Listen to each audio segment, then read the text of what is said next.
மற்றும் சாதிமத பிரிவுகளை பாராமல் நலம், கற்றல், ஈகை, அன்பு, அமைதி ஆகியவற்றின் தூதுவலாமை என்றும் இருப்போமாக. நம்மால் முடிந்தவற்றை மாற்றவும், நல்லவற்றை உள்வாங்கவும், மாற்ற முடியாதவற்றை காரணத்துடன் ஏற்றுக்கொள்ளவும் போதுமான மெய்யறிவும் புரிதலும் எங்களுக்கு வழங்குக. உங்களது வாழ்த்துக்களையும் அருளையும் கருணையும் எல்லா சூழல்களும் நேரங்களிலும் அனைத்து மக்களே கொடுத்தார்கள். நன்றி. Thank you, Dr. Gopal Subramaniam. I respected our President, Dr. Ramesh Babu, and President-elect Dr. Suresh Balan, and President 2021 Dr. Ismail, Vice President Dr. Annamalai Vijayaraghavan, Treasurer Dr. Gopal Subramaniam, and Joint Secretary Dr. Balasubramaniam, and Dr. Tirumurugan Sarane, AAA, and Dashtayani Editor, and our Central EB and as well as State EB members, and all IAP members. On behalf of IAP TNSC, I welcome one and all. First, I welcome our today's chairperson, Dr. K.M. Sendil Kumar. He is currently is Associate Professor of Pediatrics, Stanley Medical College, Chennai. Actually, on behalf of IAP TNSC, we thank and congratulate Dr. Sendil Kumar. He is promoted as a professor RSRM. Congrats, Dr. Sendil. Thank you, sir. Thank you, sir. Yeah. And welcome today's moderators, Dr. Archami Lakshmanasamy, Associate Professor of Pediatrics at Coimbatore Medical College, and Dr. D. Rajkumar, Associate Professor of Pediatrics, Madurai Medical College. And I welcome all the judges, Dr. Janil Shankar, Dr. P. Ramachandran sir from Chennai, Dr. S. Ramesh Chidambaram, Dr. Rama Chandramohan from Chennai, Dr. S. Srinivasan sir, Pondicherry. And I welcome one and all for this program, for the postgraduate teaching program. And I welcome all the postgraduates from Dr. Rama Chandramohan, that's hospital, Dr. Stanley Medical College. I think Madam will observe all the postgraduate, how they are presenting. Okay, and it will be a very proud Madam. On behalf of IAP TNSC, I welcome Dr. Rama Chandramohan, Director ICH Stanley. And I welcome all the postgraduates, Dr. S. Sweta, Dr. Aishwarya, Dr. M.S.R. Rosen from Stanley Medical College. Now it's over to Dr. K.M. Sendil Kumar, Chairperson. Thank you, sir. So I'd first like to thank our Director, Madam, Institute of Social Pediatrics, Stanley Medical College, for giving me this opportunity to chair a session like this. Thank you, Madam. Our second year postgraduates, MD postgraduates, Dr. Shweta will be presenting a case of child not gaining weight, and she will be supported by Dr. Aishwarya and Dr. Roshan in her presentation. And we all know that malnutrition in infancy and early childhood has lifelong complications, lifelong implications. They affect the growth and development, and they also predispose the child for adult diseases, chronic adult diseases like obesity, diabetes mellitus, and all those complications. So without wasting much time, we'll go to the presentation. Dr. Sweta. Dr. Rajkumar, any few words? Dr. Rajkumar from Madurai Medical College is Dr. Rajkumar. Sir, yeah. Sir, good morning. Good morning, one and all. Sorry for coming late. Actually, I got the link late, sir. That's why I joined a little late. So we'll go to the case directly, sir. Because already we are a bit late, sir. Already we are 15 minutes late. We'll go into the case. So am I audible? Yes. Sir, Dr. We'll Shweta. move on, sir. We'll move on to the case. Yeah, presenters, you can start screen sharing. Dr. Shweta.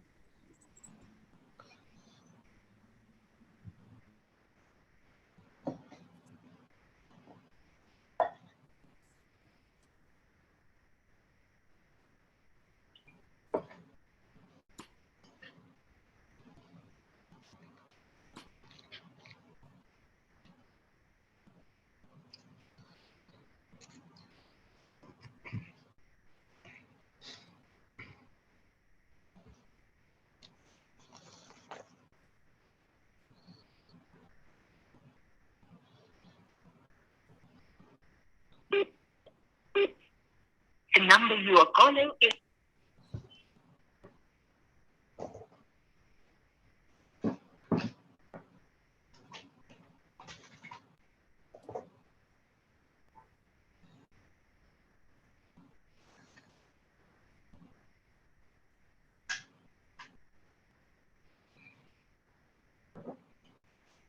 Sweta, can you hear me? Shweta, your screen is seen. You can start presenting. Sweta, actually, Sweta, on your mic. Dr. Shweta, unmute your mic. Unmute, please unmute. Sweta, unmute.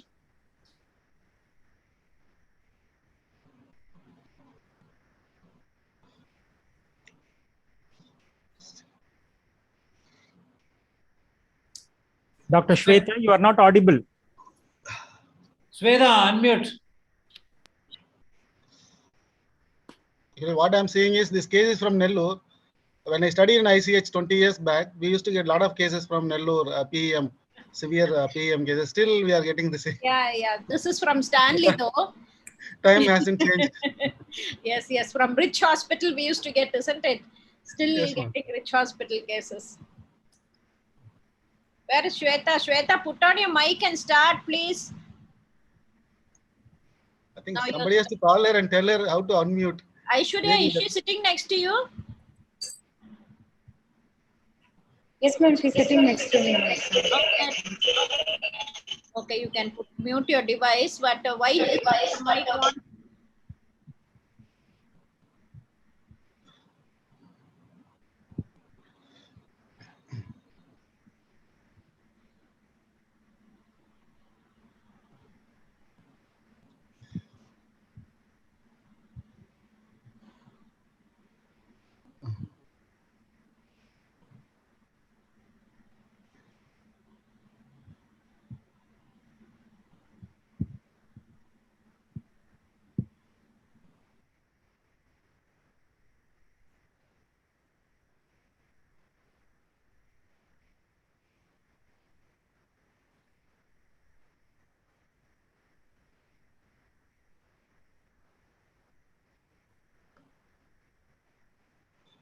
I think a humble request to all postgraduates: try to get a system whenever you are going to present like this. You are given a very big opportunity. Get a system. Phone actually it will cause a lot of interference. The radio frequency interference will be there. You will not audio. There will be echo and a lot of noise would be there. Background noise. No, she's on an iPad only. Okay, ma'am. Okay. Aishwarya, She had what started. happened, ma? What happened, ma? Aishwarya, otherwise you start present, Aishwarya. Somebody start sharing or send it to somebody. Shweta, Ninja. Where is Sweta? Sweta, where is Sweta? Shweta's slides are visible, then both have disappeared. Shweta and her slides. Ma'am. Yeah, Shweta, start, Shweta. Start. Yes. Already very much delayed today.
Yeah, proceed, Pa.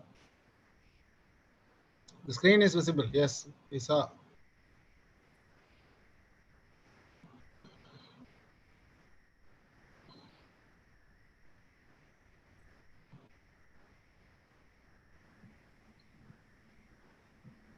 Till your screen is visible, can you just read out from your slides at least? Yes, ma'am. Good evening, everyone. I'm Dr. Shweta from Stanley Hospital. Sweta, please share your screen, Sweta. Aishwarya, where you can also share it, Doctor. Aishwarya or Rosen, please. Aishwarya, have you got the PowerPoint presentation with you? Yeah, you share it. I think Roshan, we're all together only. Roshan, I think you are having a broadband connection, isn't it? You are in a system. Yes. Yes, sir. Yeah, you can start You are sharing. the person to share. I think their iPad and with mobile data, I think it will be very, very tough. Evening after 6:30, broadband the only broadband only will be give a reliable. Yeah, you start sharing, they can present. Yeah. I think Roshan is the apt person. You can share, and the other girl can she can talk. Aishwarya, you can move on. Visible. I think Dr. Sweta can join with your link. Ma, Sweta, join here, ma. You are not visible at all. Roshan, you project the PowerPoint presentation, but let Sweta present. Okay, sir.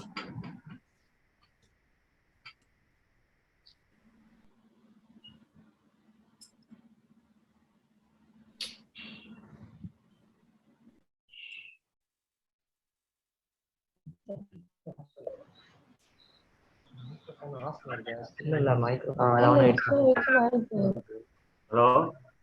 Sir, welcome, sir. Lakshmana Swami, sir. Hello, good evening, all of you. Thank you. Good evening, sir. Sir, Rajkumar sir, how are you, sir? Super sir, தலைவர் மாதிரி லேட்டஸ்டா வந்திருக்கீங்க sir. இன்னும் அவங்க ஆரம்பிக்கல. அவர் வர வரைக்கும் ஆரம்பிக்க கூடாது என்னமோ பண்ணி வச்சிருக்காரு அவரு. Hello, on your video, ma, on your video. Archani sir, வணக்கம் சீனிவாசன். சார் ரமா இருக்கும்போது நாதுக்கு சார். அதான் ஐஸ்வர்யா. கரெக்ட் தான். மேடம் இருக்கும்போது நம்ம வீடியோ கொடுங்க, அவங்களுக்கு கொடுங்க. நீங்க கொஞ்சம் மூவ் பண்ணிக்கங்க. Okay, sir. Okay. நீங்க மூவ் பண்ணுங்க. You come in, start reading. நான் வர வரைக்கும் பிரசன்ட் பண்ண கூடாதுன்னு சொல்றேன் நான். Read பண்ணு. என்னமோ பண்ணி வச்சிருக்காரு அவரு. அதெல்லாம் இருக்கு.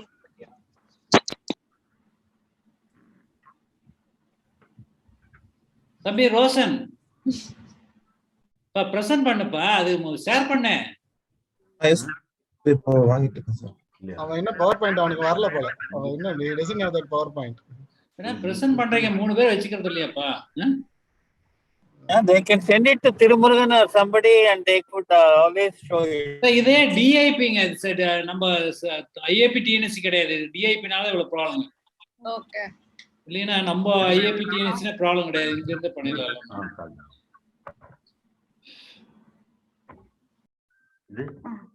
Since it's an Apple device also, there will be problem in sharing because it's not compatible with PowerPoint. Sweta, are you there? Apple only. Sweta, anybody? Can they not print without Rama? We'll start asking question. No. The more you Can they not call, present without the more you call it, the more That's why I'm saying at least let them start reading from the slides. You can keep trying. That's what I'm saying. They can read it. Yeah, they can start presenting. We don't need PowerPoint. போயிடுச்சுமா 10 மணி வரைக்கும் எல்லாம் இருக்க முடியாது. I am quitting now itself.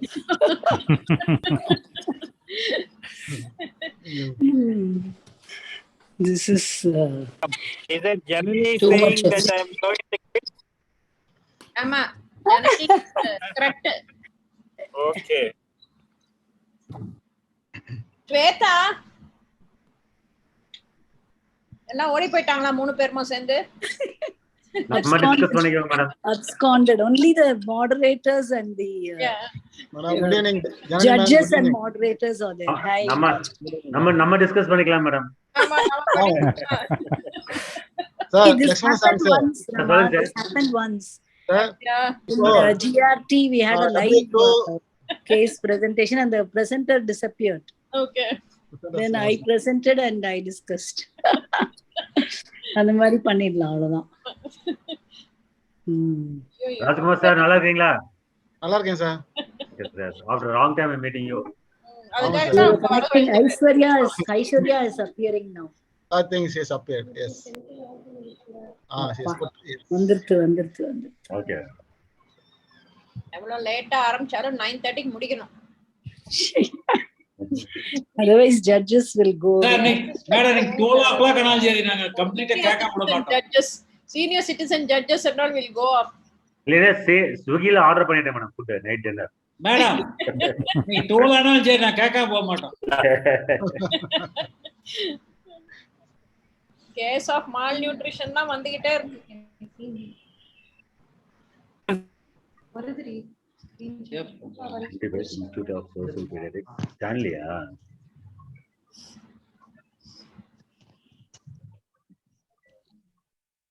ஓகேவா? audible. Start presenting. Audible. Good evening, sir. Yes, ma'am. Sorry, ma'am. Sorry, sir. No problem. ஆரம்பிங்க. 11-month-old male child, first born to non-consanguineous parents, who is a native of Nellore. Informant is mother, whose reliability is fair. The child was referred from a private hospital with complaints of loose stools for 1 week and generalized swelling of body for 1 week. Complaints of lethargy and poor feeding with reduced urine output for 1 day. History of presenting illness. In the present episode, child presented with loose stools for 1 week. It was large volume, yellow colored watery stools, 5 to 6 times per day, non-mucoid, not blood-stained or foul smelling. Non-explosive, non-frothy diarrhea, not related to food intake. It does not reduce in frequency during nights when the child is not fed. History of perianal excoriation present. No history of passing worms in stools. History of generalized edema in the last 1 week. Initially, the lower limbs had edema followed by abdominal distension, and it is also associated with edema of scrotal region. History of abdominal distension. Doctor, 1 second. Doctor, 1 second. Go to previous slide. Yes, sir. Yes, sir. Go to previous slide, ma. Yes, sir. You told first is edema of leg, no? But here your written is preceded. Abdominal is preceded by edema. Okay, it's okay then. Okay. Okay, go ahead. Shall I proceed, sir? Abdominal is preceded by edema. Okay, okay, good. Okay, go ahead, doctor. Abdominal. Yes, sir. Abdominal distension, it was insidious onset, progressive in nature, and it diffusely involved the whole of abdomen. No history of puffiness of face, no history of jaundice or bleeding manifestations, no history of breathlessness. History of refusal of feeds for 1 day. At the beginning, child eagerly took water and breast milk, after which child did not take any oral feeds. There was also a history of lethargy for 1 day. Child did not play and was always in an irritable mood. Child was not interested in the surroundings. This is when not interested in surroundings is a short duration or for some time? Sir, 1 week duration of diarrhea, but only in the last 1 day the child had child lost interest in the surroundings, sir. Right. Okay. So, what might be the reason for not interested in surrounding for 1 day? Child is having fever, loose stools, or not? No, child is having lethargy, not interested in surrounding. Probably severe dehydration, sir. So the consciousness dyselectivemia, is probably dyselectivemia, isn't it? Yes. Yes, sir. Okay. Proceed. Yes, sir. History of reduced urine output for 1 day. The child was passing high colored urine as observed by the mother by staining of diaper. There was no history of cry during micturition or incessant cry or dribbling of urine. There is no history of hematuria. During all the episodes of diarrhea, the child did not have any intercurrent illnesses like fever, vomiting, or seizures. No history of passing greasy, bulky stools suggestive of protein-losing enteropathy. Greasy, bulky stools, you will get in protein-losing enteropathy or fat malabsorption? Fat. Malabsorption of fat. It's steatorrhea, sir. But you said protein-losing enteropathy will give greasy, bulky stools. It's a wrong one, yeah. Yes, sir. Doctor, you can easily remember as F. Fatty, frequent, frothy, foul smelling, floats in water, fixes to the pan, and flushing will be difficult. Okay. So that is for fat malabsorption. Yes, sir. So this greasy, bulky stools will typically get in fat malabsorption. So Yes, don't sir. unnecessarily commit this, no, protein-less enteropathy. Okay, sir. Yes, Okay, sir. okay, go ahead. Go ahead. With the above complaints, child was taken to a private hospital where mother was informed that the child was hypothermic and severely dehydrated. Child was treated with IV fluids and IV antibiotics. Mother was informed that the child had low potassium levels. Due to unaffordability, child was referred to Stanley Hospital for further management. Child was received in a drowsy, lethargic state, and mother was informed that the child had severe fluid loss and was treated with IV fluids and oxygen. In the next two days of hospital stay, child was given IV fluids along with oral fluids, and mother says child became less irritable and smiles at her. One second, doctor. Yes, One sir. second. Can you just say the classification of unconsciousness, level of unconsciousness? Because you should know when the child will be irritable, drowsy, lethargic, and obtunded, all those things. Okay, when you put one word, you don't put other word also. Okay, you should know what is lethargy, what is drowsy, what is irritability, and what is obtunded state, what is coma, all those things. Okay, in many times you are committed irritable and lethargic. Also, just drowsy and lethargic. So you just try to put only one word there. Okay. Okay, sir. Okay. Sorry.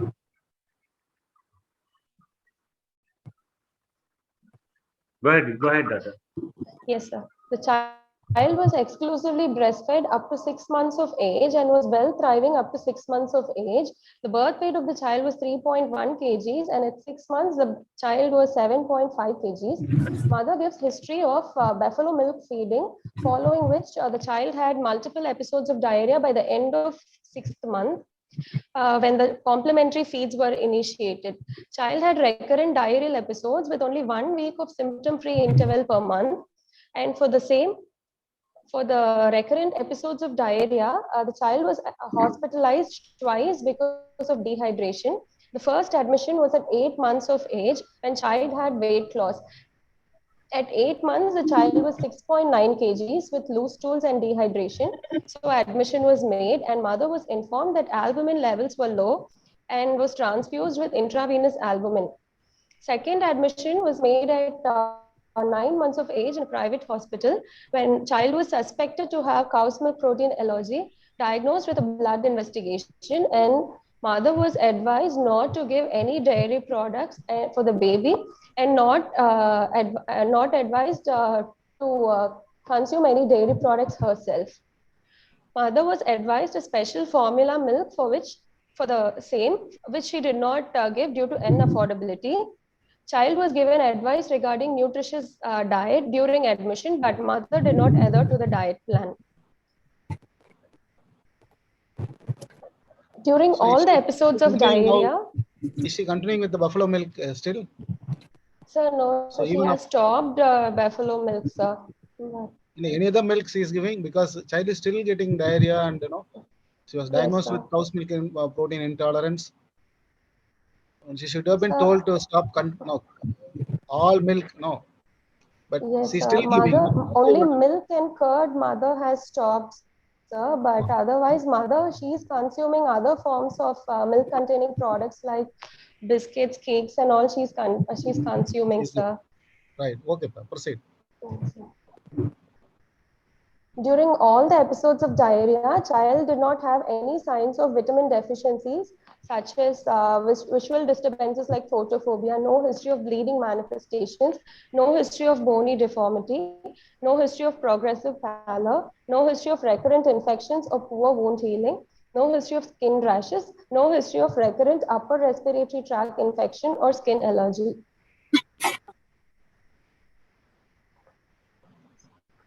But she had a diarrhea, isn't it? 2-3 episodes. Yes, no history of recurrent infection, we cannot say, no. And we cannot exclude. Each time she had an infection, that is acute gastroenteritis, it could be a viral diarrhea or a bacterial diarrhea. So we cannot say that, no, that were no history of recurrent infections. Yes, sir. Okay. But as we said, no history of recurrent respiratory tract infection, isn't it? This child. Yes, sir. Yes, sir. Right. You just mentioned other recurrent infections. No history of other recurrent. Other recurrent infections. Okay, sir. Right. Okay. Antenatal history. She was a primary mother who got married at 25 years of age and got conceived 2 months later. A pregnancy was confirmed by urine pregnancy card test. Doctor, did you ask for measles infection, doctor? Measles infection in the past, sir. Yeah. Before antenatal history, we like to know those things, no? Yes, sir. Very important, doctor, because one of the complications of that is diarrhea. Yes, sir. That's right. Okay. Can you say the complications of measles infections? Yes, sir. Acute complications are pneumonitis, gastroenteritis, sir. Okay. And long-term complication, subacute sclerosing panencephalitis, sir. You just remember like this, doctor. Measles, MEASLES. Yes, Okay. sir. Malnutrition. Yes, sir. Ear infections, vitamin A deficiency, Yes, sir. and encephalitis also you can add. Yes, And sir. secondary infections are very common. And gastroenteritis, lung infections, pneumonia, and Yes, last is SSBA. So it has Yes, mnemonic sir. measles, MEASLES. You can remember easily. So Yes, malnutrition sir. is one of the main complications of measles. Yes, sir. Okay. Also diarrhea with respiratory infections. So age also you are saying about from 6 months that the problem started, no? Yes, So sir. up to 6 months you have the antibodies from the mother. So Yes, they sir. may not get infected with measles. So Yes, after sir. 6 months, any onset of illness, you just rule out measles. They could have missed the rashes all the rashes and all, they could have missed it. Or you could have asked for them. But you are told no history of skin rashes. But history of measles very important. Also whooping cough. Okay. Whooping cough also very important. Maybe today it is not seen commonly, but still we see some cases. Yes, sir. What is the cause for malnutrition in whooping cough? Any idea? See, the posterior pharynx will be sensitive. Whenever the child takes the food, it will go and stimulate the Yes, sir. posterior pharynx. It will induce cough and vomiting. Okay. So, for the fear of that cough and vomiting, the child will not take food. Even if the child takes food, it will get vomited. So, typically, whooping cough cases will have severe malnutrition. Yes, Okay. sir. So, those two histories is Yes, very sir. important. Nowadays, we are seeing 1 or 2 cases of whooping cough. So, better ask that also. But measles is very important. Okay. Yes, sir. Okay.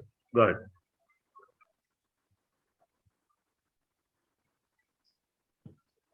Pregnancy was confirmed by a urine pregnancy card test at Nellore PHC. The mother had regular antenatal visits. Antenatal scans were done and were told to be normal. No history of exanthematous fever or drug intake or radiation exposure. No history of bleeding or spotting per vagina. Second trimester, the mother took iron, folic acid tablets and calcium from 4th month of gestation, but she discontinued in 1 month period because of gastritis. Quickening felt at 5th month of gestation. Third trimester, no history of anemia, gestational diabetes mellitus, pregnancy-induced hypertension, seizure disorder or hypothyroidism. There was no history of fever with mixture of foul-smelling liquor. Pre-pregnancy weight was 48 kgs and pre-pregnancy BMI was 16.4. Weight gain during pregnancy was 14 kgs. Doctor, what about the nutritional programs, doctor? Was he a beneficiary of nutritional programs like Sattumavu? Like that, they would have given lab. So Yes, in sir. such case of So actually, malnutrition. that is the one actually a question I wanted to ask. You asked very good, sir. So actually, Sweta, the nutrition specific interventions to reduce fetal growth restriction and SGA births. What are the nutrition specific interventions done in the mother currently? Tell me what are the things which are being given to the mother to reduce the incidence of SGA births and undernutrition, fetal growth restriction. Lot of nutritional programs are there, no? Sir கேட்டதா sir சொன்னதுதான் அதேதான் 1 2 3 4 5 6 please enumerate ரொம்ப simple answer தான் பா question வந்து ரொம்ப டஃபா இருக்க மாதிரி நினைக்கிறேன் it's a very simple one nutrition specific interventions in the mother to reduce fetal growth restriction and reduce the incidence of SGA. You know our goal is to reduce less than 10% இல்லையா? Yes, sir. Sir, Absolute. iron folic acid tablets, sir. Good. Okay. Pre-conceptional folic acid and iron Iron from folic acid, first okay, one trimester. iron Yes, folic sir. acid. Okay, agreed. That's apram. Calcium, No, sir. calcium. I Why am they are calcium, giving okay. calcium? Calcium எதுக்குப்பா கொடுக்குறாங்க? What is the reason for giving calcium? Did you inquire your OG friend? Any idea? Sir, calcium for in the beginning, during the onset of lactation, the source of calcium will be No. from mother's You milk. didn't ask. You didn't actually you haven't asked. Calcium is to give, is given to prevent the incidence of preeclampsia. You just ask. 1 gram calcium every day.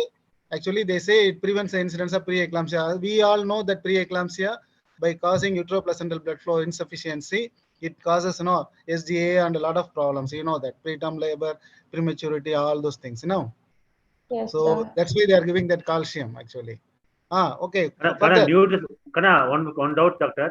Iron and folic Yes, acid from 4th month of gestation தான் கொடுக்குறாங்களா?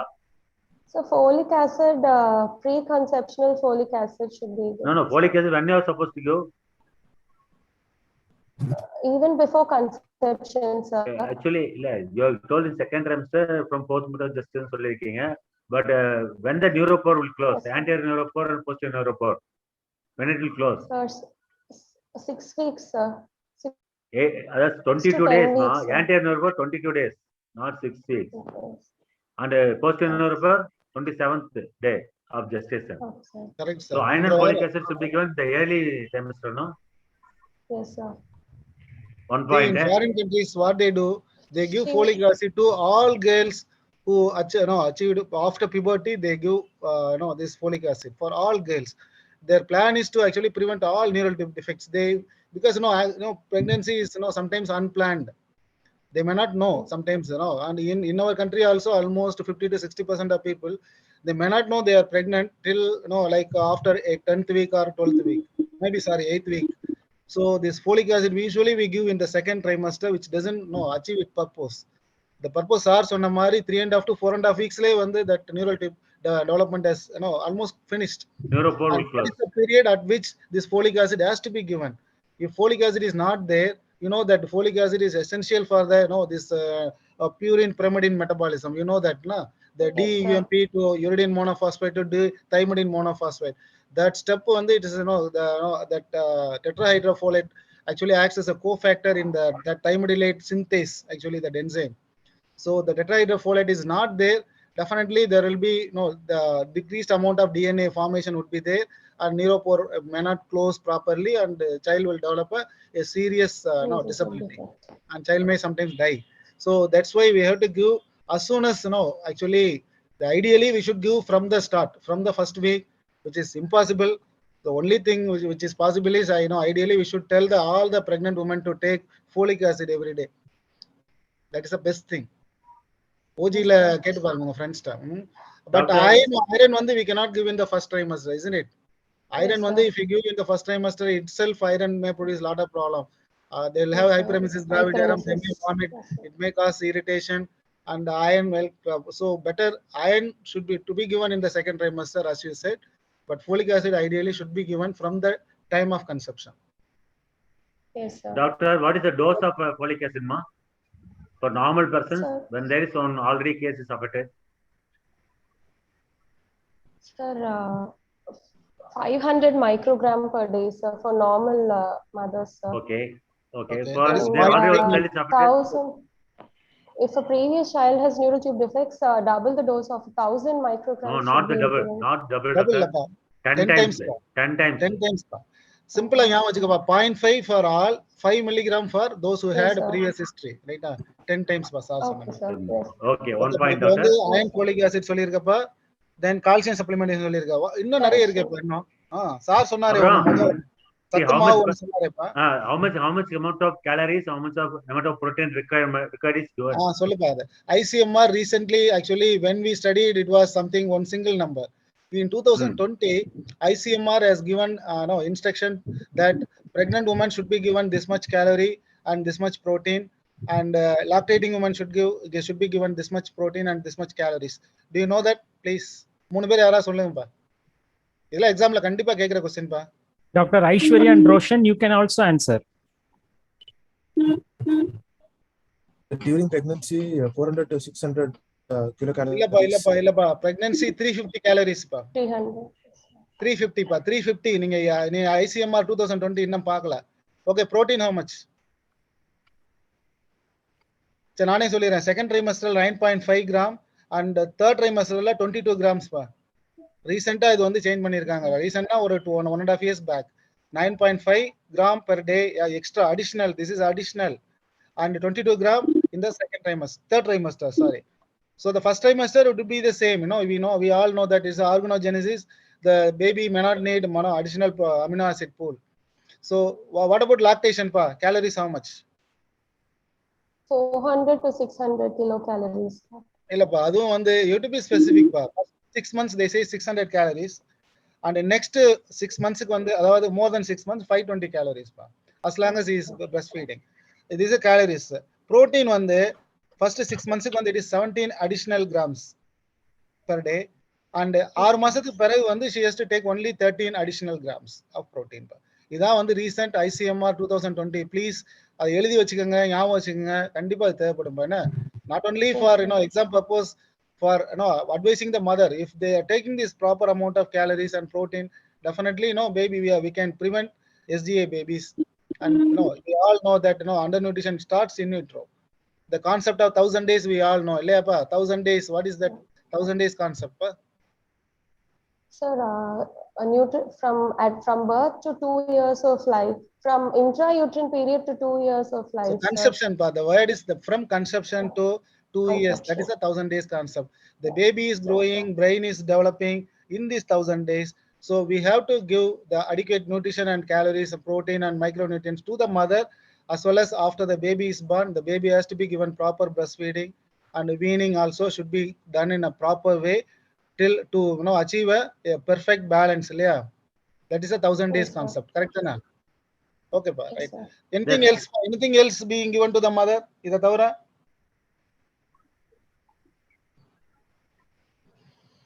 Zinc vitamin எல்லாம் கொடுக்குறாங்களாம்பா. ஓஜில கேட்டுக்கங்க கொஞ்சம் என்ன. சரி okay proceed.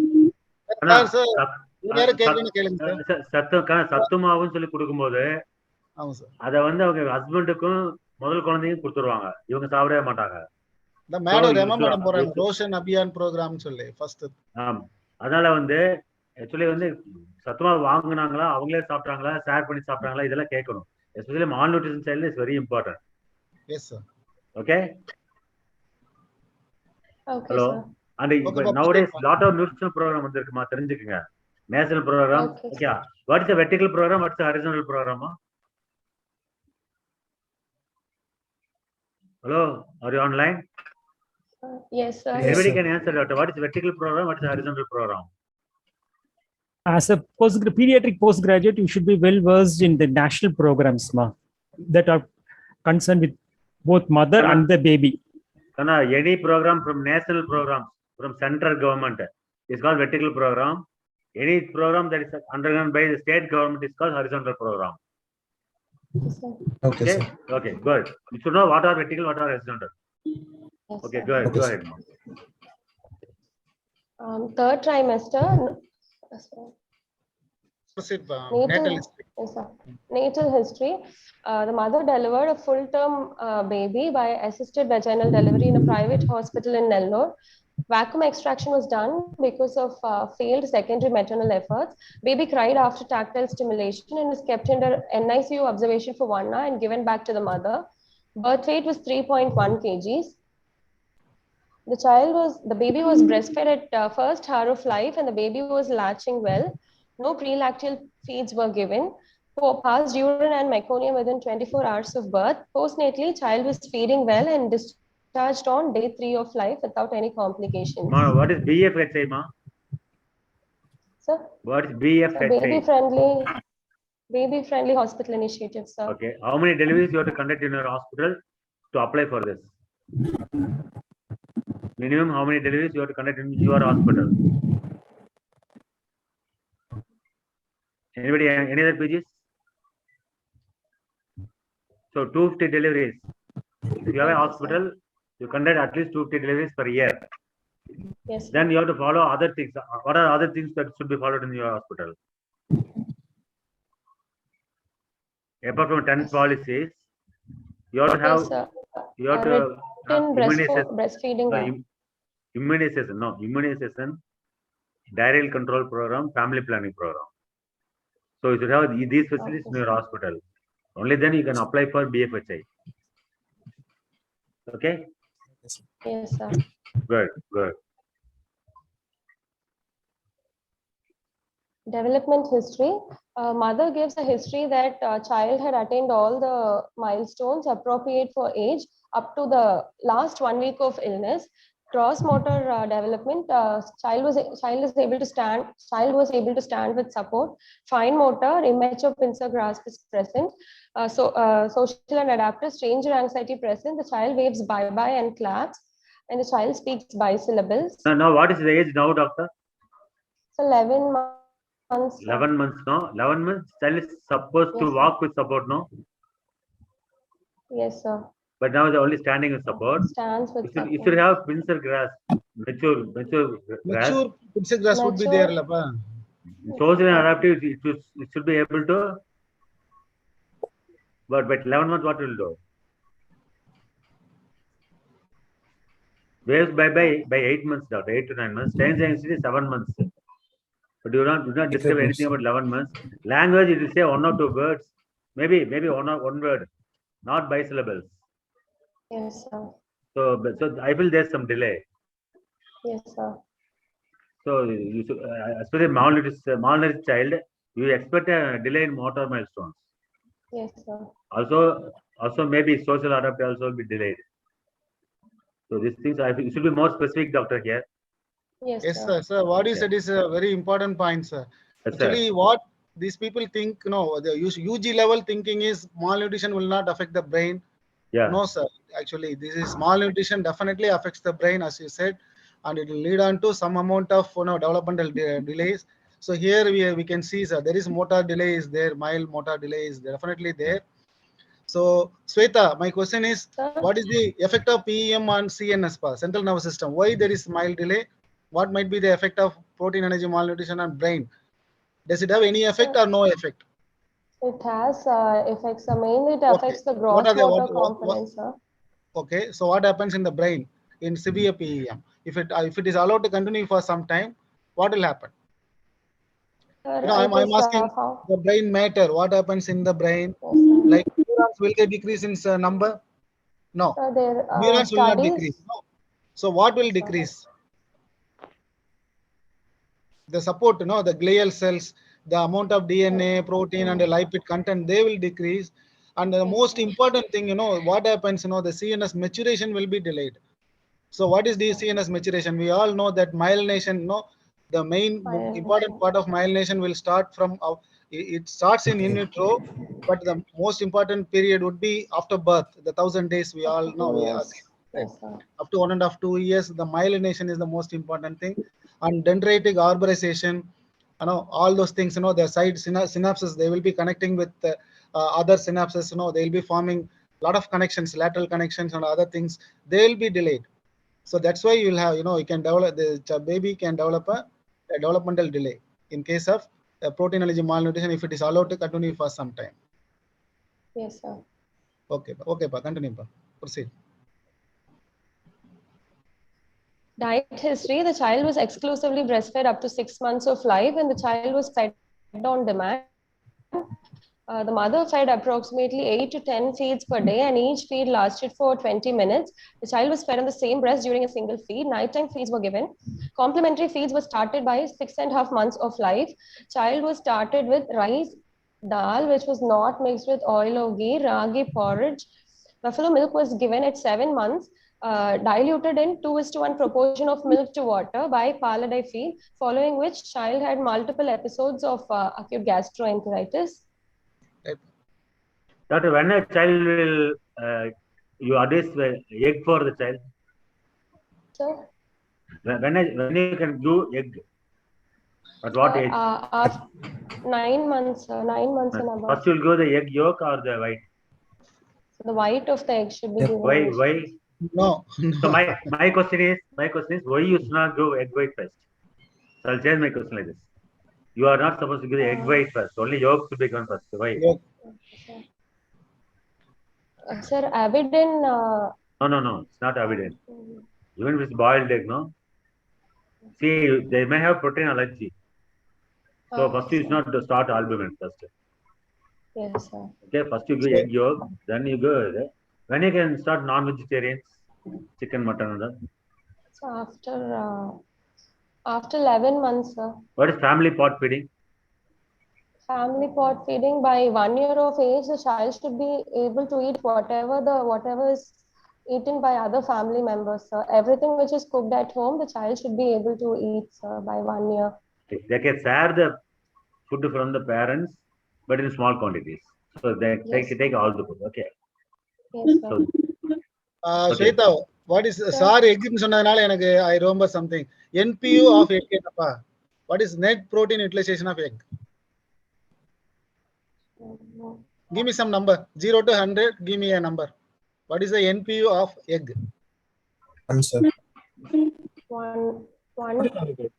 The whole of it will be utilized. 1, sir. Okay, 100%. Not a percentage. Okay, what do you mean by that? What is the formula for NPU? Tell me the formula for NPU. How to calculate? So the amount of protein which is absorbed by the quantity of protein which is actually present in the food substance.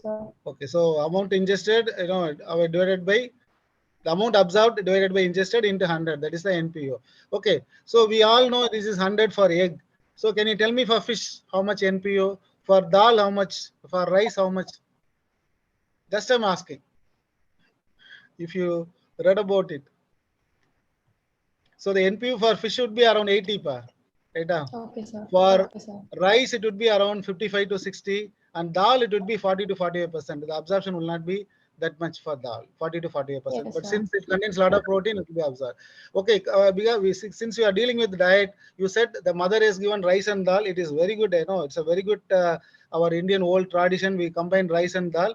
What is the reason for? We all know it's under UG question, but I am asking why we combine rice and dal together. What's the biochemical basis behind it? Sir, What is hello? What is complete protein? What is incomplete protein, ma? Sir? What is the complete protein? What is the incomplete protein? Sir, Hey, echo.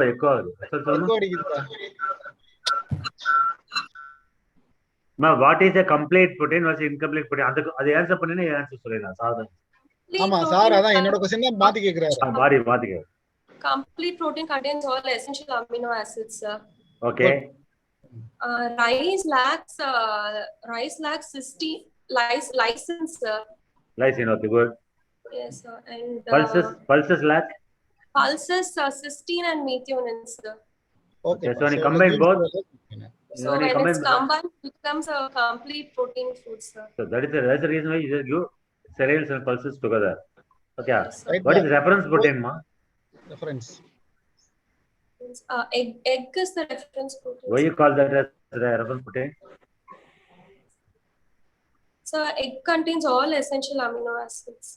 Good, so how many essential amino acids are there, pa? How many essential amino acids? Tell me the number. So 8. 8? 7? 70% concession.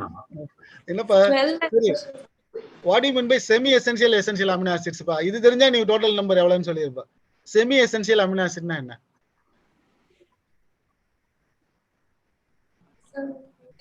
Semi-essential, they can't be stored in the body, sir, and it's essentially cannot be stored. See, semi-essential means in children and in people who are very sick, those amino acids are in need. They need more amounts, which has to be provided through our diet.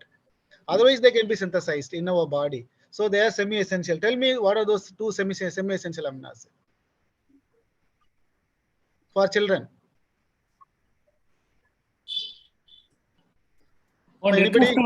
Moderators, you can ask questions to Aishwarya and as well as Roshan also.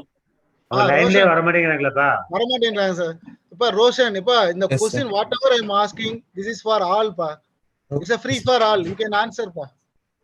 So the answer for this is actually it's histidine and arginine, pa. Histidine and arginine. Okay, now preterm babies they actually another one amino acid or one or two amino acid is become essential for them. What are those amino acids? For brain growth. Preterm babies. இப்போ சில்ட்ரனுக்கு நான் சொல்லிட்டேன் histidine and arginine வந்து semi essential. So total 10 actually essential amino acid is 10. For adults it is 8. You are correct, adult it is 8. In pediatrics it is 10 because 8 plus 2, this histidine and arginine are essential in pediatrics, in pediatric age group.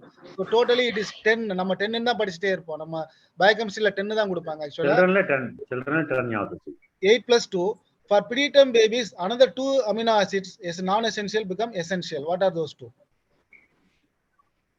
If anybody, 3 பேர்ல யார் வேணாலும் சொல்லுங்கப்பா. Methionine, sir. Methionine வந்து essential பா. அது வந்து cysteine. 10லே வந்துருமேப்பா. அதான்பா cysteine பா actually. Cysteine வந்து actually it can be synthesized from methionine in children and adults actually. In preterm babies, the synthetic capability of cysteine is less. Methionine plus and இது வரும் ஏதோ ஒரு இன்னொரு enzyme I forgot that enzyme. And one more is tyrosine. We all know phenylalanine hydroxylase actually produces the tyrosine. That hydroxylase also is immature. You know that premature babies, lot of enzyme systems are immature. So these 2 amino acids are essential for preterm babies. Cysteine and tyrosine. Totally 12 amino acids are essential for a preterm baby. Okay, sir. Right, pa. Sir, நீங்க வேற எதாவது கேளுங்க sir. Hello? Yes, sir. What is protein efficiency ratio என்னமா? Sir. Protein efficiency ratio. Sir, net protein utilization கேட்டார் இல்லையா? ஆமா ஆமா sir, NPO. இல்ல digestive coefficient. Sir, the amount of calories which can be got out of the quantity of protein consumed, sir. அது எக்குக்கு எவ்வளவு வரும்?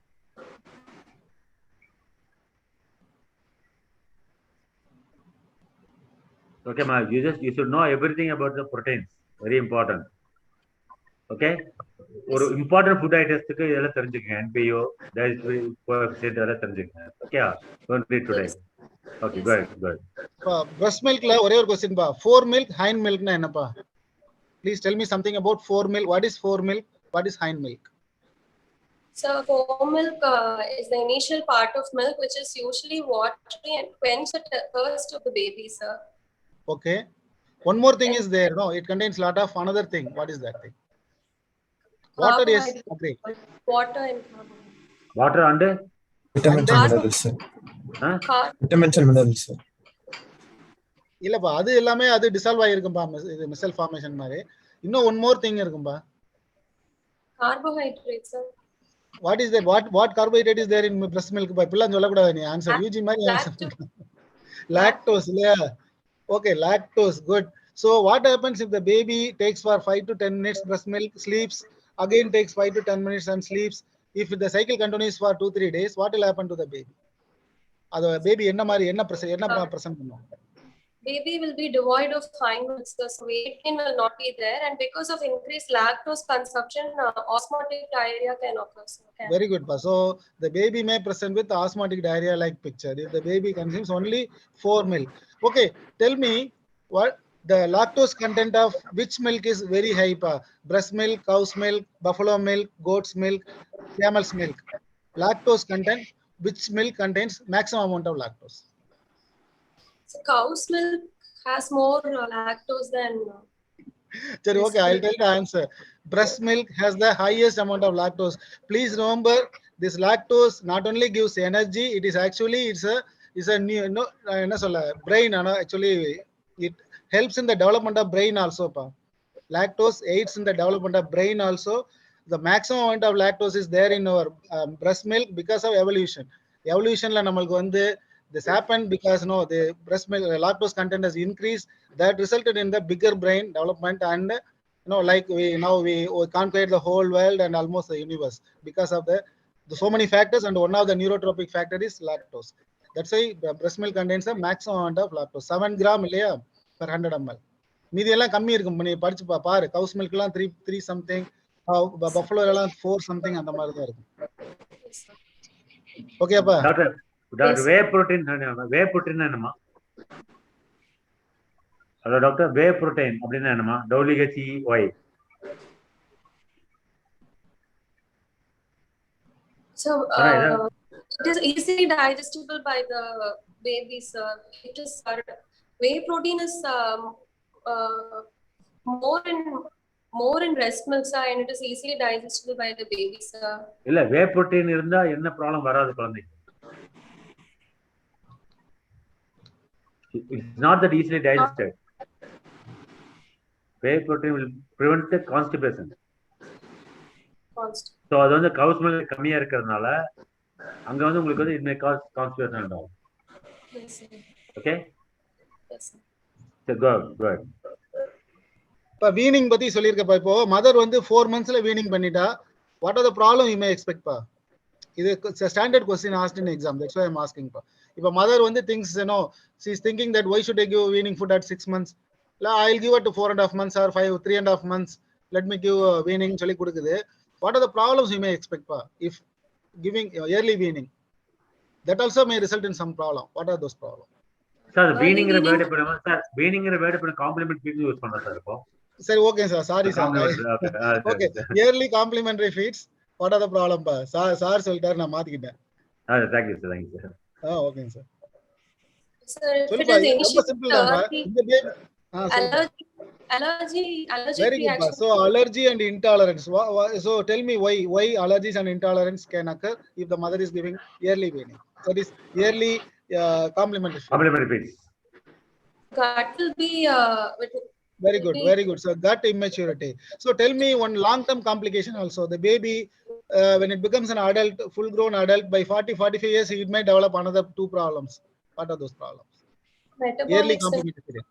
Very good. So metabolic syndrome. So obesity and diabetes mellitus, it has been proved that those babies which have been given yearly complementary feeding, they can develop this problem, right? So and one more thing, they are prone for infections, isn't it? When you are giving breast milk, we know that it is a sterile container, it is coming directly, there won't be any chance of any contamination. If she is giving feeding food very early, child may get infections. Okay, so that are the problem of yearly weaning part. Sir வேற எதுவும் question கேளுங்க sir. Doctor, எங்க வீட்டு பக்கத்து குழந்தை வந்து குருவாயூர் போய் தான் சாப்பாடு கொடுக்குறாங்க. 7 months ஆயிரும், பரவாயில்லையா? நல்ல question sir. Very good. What is the problem? இல்ல பரவாயில்ல, கொடுக்காம 7 monthsல 7 மாசம் 8 மாசம் வரைக்கும் நாங்க குருவாயூர் போய் தான் நாங்க ஊட்டுவோம் அப்படின்னு நிக்கிறாங்க. உங்கள்கிட்ட கேக்குறாங்கப்பா, நீ வந்து வெளியில கன்சல்டன்டா இருக்கும்போது what advice you will give? How will sir, by 6 months of age, the breast milk will not be enough to provide all the nutritional requirements for the baby, sir. So very good. But how much? What would be the maximal amount of output? Develop ஆவரோ ஒரு number சொல்லுப்பா. எவ்வளவு maximal output வரும்பா 6 மாசத்துல? ஒரு மதருக்கு maximum breast milk will occur by 5 to 6 months. ஓகே, எவ்வளவு ml வரும்? ஏதாவது ஒரு நம்பர் சொல்லுப்பா.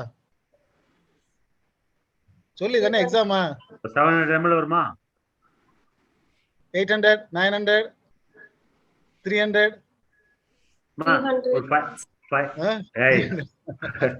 5 months 5 kg இருக்குமா? by 6 months child will be about 5 to 6 kgs. அப்ப requirement வந்து எவ்வளவு? 100 calories போட்டீங்கன்னா 500 to 600 calories. Yes sir. Okay, ஒரு 100 ml milk எவ்வளவு கொடுக்குது? 63. Yes sir. இல்லையா? 5 into 6 போட்டோம்னா 7 into 6 போட்டோம்னா almost 500 வருது இல்லையா? 7 to 7 போட்டா 500 வருது. சோ அந்த ஏஜ்ல வந்து அவ்வளவுதான் கொடுக்க முடியும் breast milk. அவ்வளவுதான்பா. 600 to 7 சார் சொன்ன மாதிரி மேக்ஸிமம் 600 to 700 ml வரும்பா. அவ்வளவுதான்பா. அதுக்கு மேல வராது. தட்ஸ் வை ஒண்ணே கேலரிஸ் சார். இன்னும் நிறைய பாயிண்ட்ஸ்லாம் இருக்கு. சொல்லுங்க சார். சொல்லுங்க சார். நான் கேக்குறேமா, நான் வந்து இன்னொரு எக்ஸ்ட்ரா மில்க் பக்கத்து வீட்ல ஒரு அம்மா கிட்ட வாங்கி கொடுத்துறேன். சோ 7 monthsல குருவாயூர்ல கொடுக்கலாமா சாப்பாடு? அந்த complimentary feed from another mother, sir? இல்ல something I'm giving extra calories, 100 calories I'm giving. இப்போ can I postpone this complementary feeding to 7th month or 8th month, or what will be the problem when the complementary is postponed? Growth retardation and malnutrition. இல்ல growth retardation இல்லம்மா. இது 1 monthல growth retardation வராது. There will be period of negativism. Sir வந்து psycho social development கேக்குறாருப்பா. ஆமா அதாவது 6 months வரைக்கும் நீங்க என்ன கேட்டீங்கன்னா திருப்பி கொடுத்துருங்க உங்ககிட்ட குழந்தை. 7 months கேட்டீங்கன்னா கொடுக்காது. It will not be coming from your mother to you. 5 months குழந்தை எடுத்தீங்கன்னா வந்துடும். So it's called period of negativism, stranger anxiety. So அதனால நீங்க 7th month கொடுத்தீங்கன்னா இது துப்ப ஆரம்பிச்சிடும். நிறைய mothers will come and complain, எது கொடுத்தாலும் துப்புதுங்கன்னு சொல்லிட்டு. So if you start by 6 months only. Food refusal, food fad எல்லாமே வந்து delayed weaning, delayed complementary feeding ஓட ப்ராப்ளம் பா. Food fad னா என்னப்பா? What is food fad? Repulsion. என்னப்பா food fad னா? The false beliefs that specific foods will affect the. Okay. False beliefs ங்கறத விட they will avoid certain foods, that's all. Avoid. That's not food fads. Okay. Yes, sir. So it's nearly 8:40, sir, and we are still held up in history itself, Okay. Shall we move on, sir? We'll move on. Sir, discussion part easier சொல்லிடுவாங்க sir. இதுதான் sir important. Okay, go ahead. Okay, since it's a malnutrition case, we are concentrating more on dietic history. எல்லாமே 10 points சொல்லிட்டு தப்பிச்சு போயிடுறாங்க. இங்க தான் மாட்டுவாங்க sir பெரும்பாலும். Sir theory part படிச்சறாங்க sir அவங்க. இங்க தான் அவங்க மாட்டுவாங்க. Okay, no problem. Go, we'll go first, no problem. போலாம், ப்ரோசீட் பண்ணலாம் பா. Sir.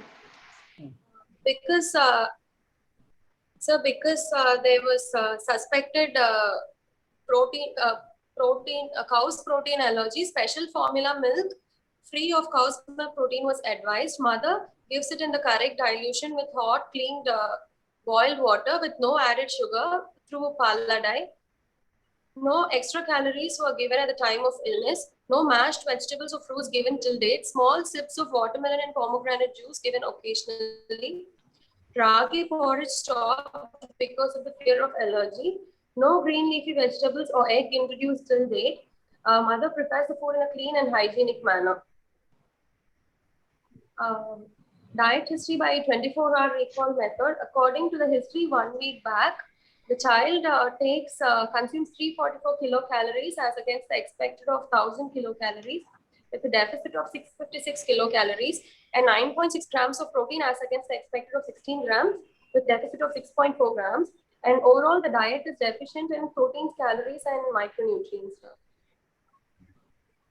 So how much percentage by calorie deficit எவ்வளவு? another ladder. Okay, 65% இல்லையா? Yes, sir. 65%. And protein intake also it is okay, around 40%. 40%. Okay, dietary assessment வந்து you taken 24-hour recall method. Is it a very good method pa? This is the method we should use, or there are any other method you know that? So usually what the child consumes for 3 consecutive days should be calculated, sir. Okay, that is the average of 3 days recall, midweek recall. Midweek இல்ல அது important.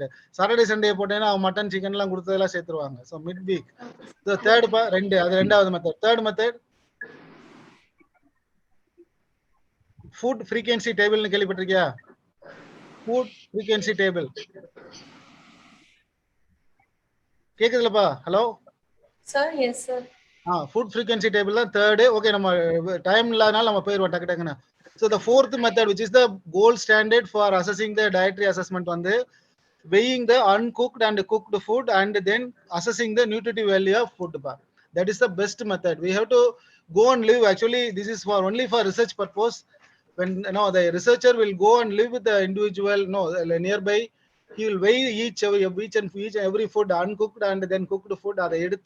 He will weigh and he will calculate the calorie values. That is the best method, but which is not possible in a setting like the hours. So what we are doing is 24-hour recall method. But the midweek 3-day recall method, that is the better. It gives better result than 24-hour recall method. Just okay, but next week. That's one question, ma. What is the hypotonic feed? What is isotonic? What is hypertonic feed?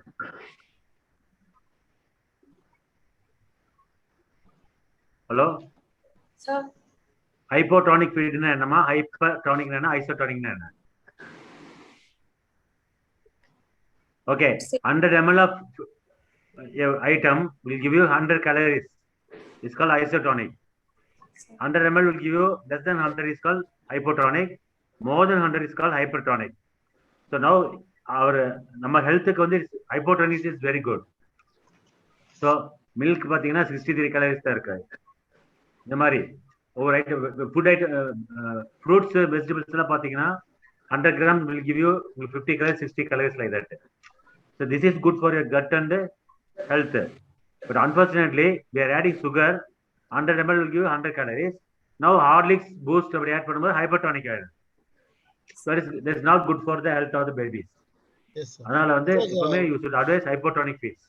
So very good point. Actually, treatment நம்ம வந்து feeding பா Shweta we say F75 F100 னாப்பா. What do you mean by that F75 பா? What do you mean by that? Sir சொன்னதனால நான் அதை கேக்குறேன். ஒருவேளை அங்க மறந்துடுவேன் ஒருவேளை. F75 என்னப்பா? Treatment தான கொடுக்கணும். 100 ml of F75 provides 75 kilocalories of energy. So அதான் hypotonic. We start with hypotonic feed actually. Yes, we don't start with F100. F100 வந்து usually we start after 7 to 10 days. F100 வந்து it gives 100 calories இல்லையா 100 ml. நான் சொன்ன மாதிரி isotonic hypertonic வந்து may cause lot of problem. அதனால தான் hypotonic we start. Okay pa, right. Okay, Dr. Aishwarya and Dr. Roshan, you should also participate in the discussion. Yes, sir. Yes, sir. And Dr. hypertonic feeds கொடுத்தீங்கன்னா என்ன disadvantage? ஒரு newborn baby அப்படி. What is the problem? Hypertonic feeds. Yes. Water load வரல கொடுக்குறீங்க இல்லையா? It will predispose to NNEC, neonatal necrosis enterocolitis. Okay. One more important question I wanted to ask you: what is the stomach capacity on day 1 of life in a newborn? So 3 kg baby, 4 kg baby இருக்கு. What is the stomach capacity? 3 kg எவ்வளவு? 4 kg எவ்வளவு? Because you don't know this, you are just they are giving milk, they go for aspiration. You should know what is the capacity of stomach in a newborn baby. For 3 kg baby, what is the stomach capacity?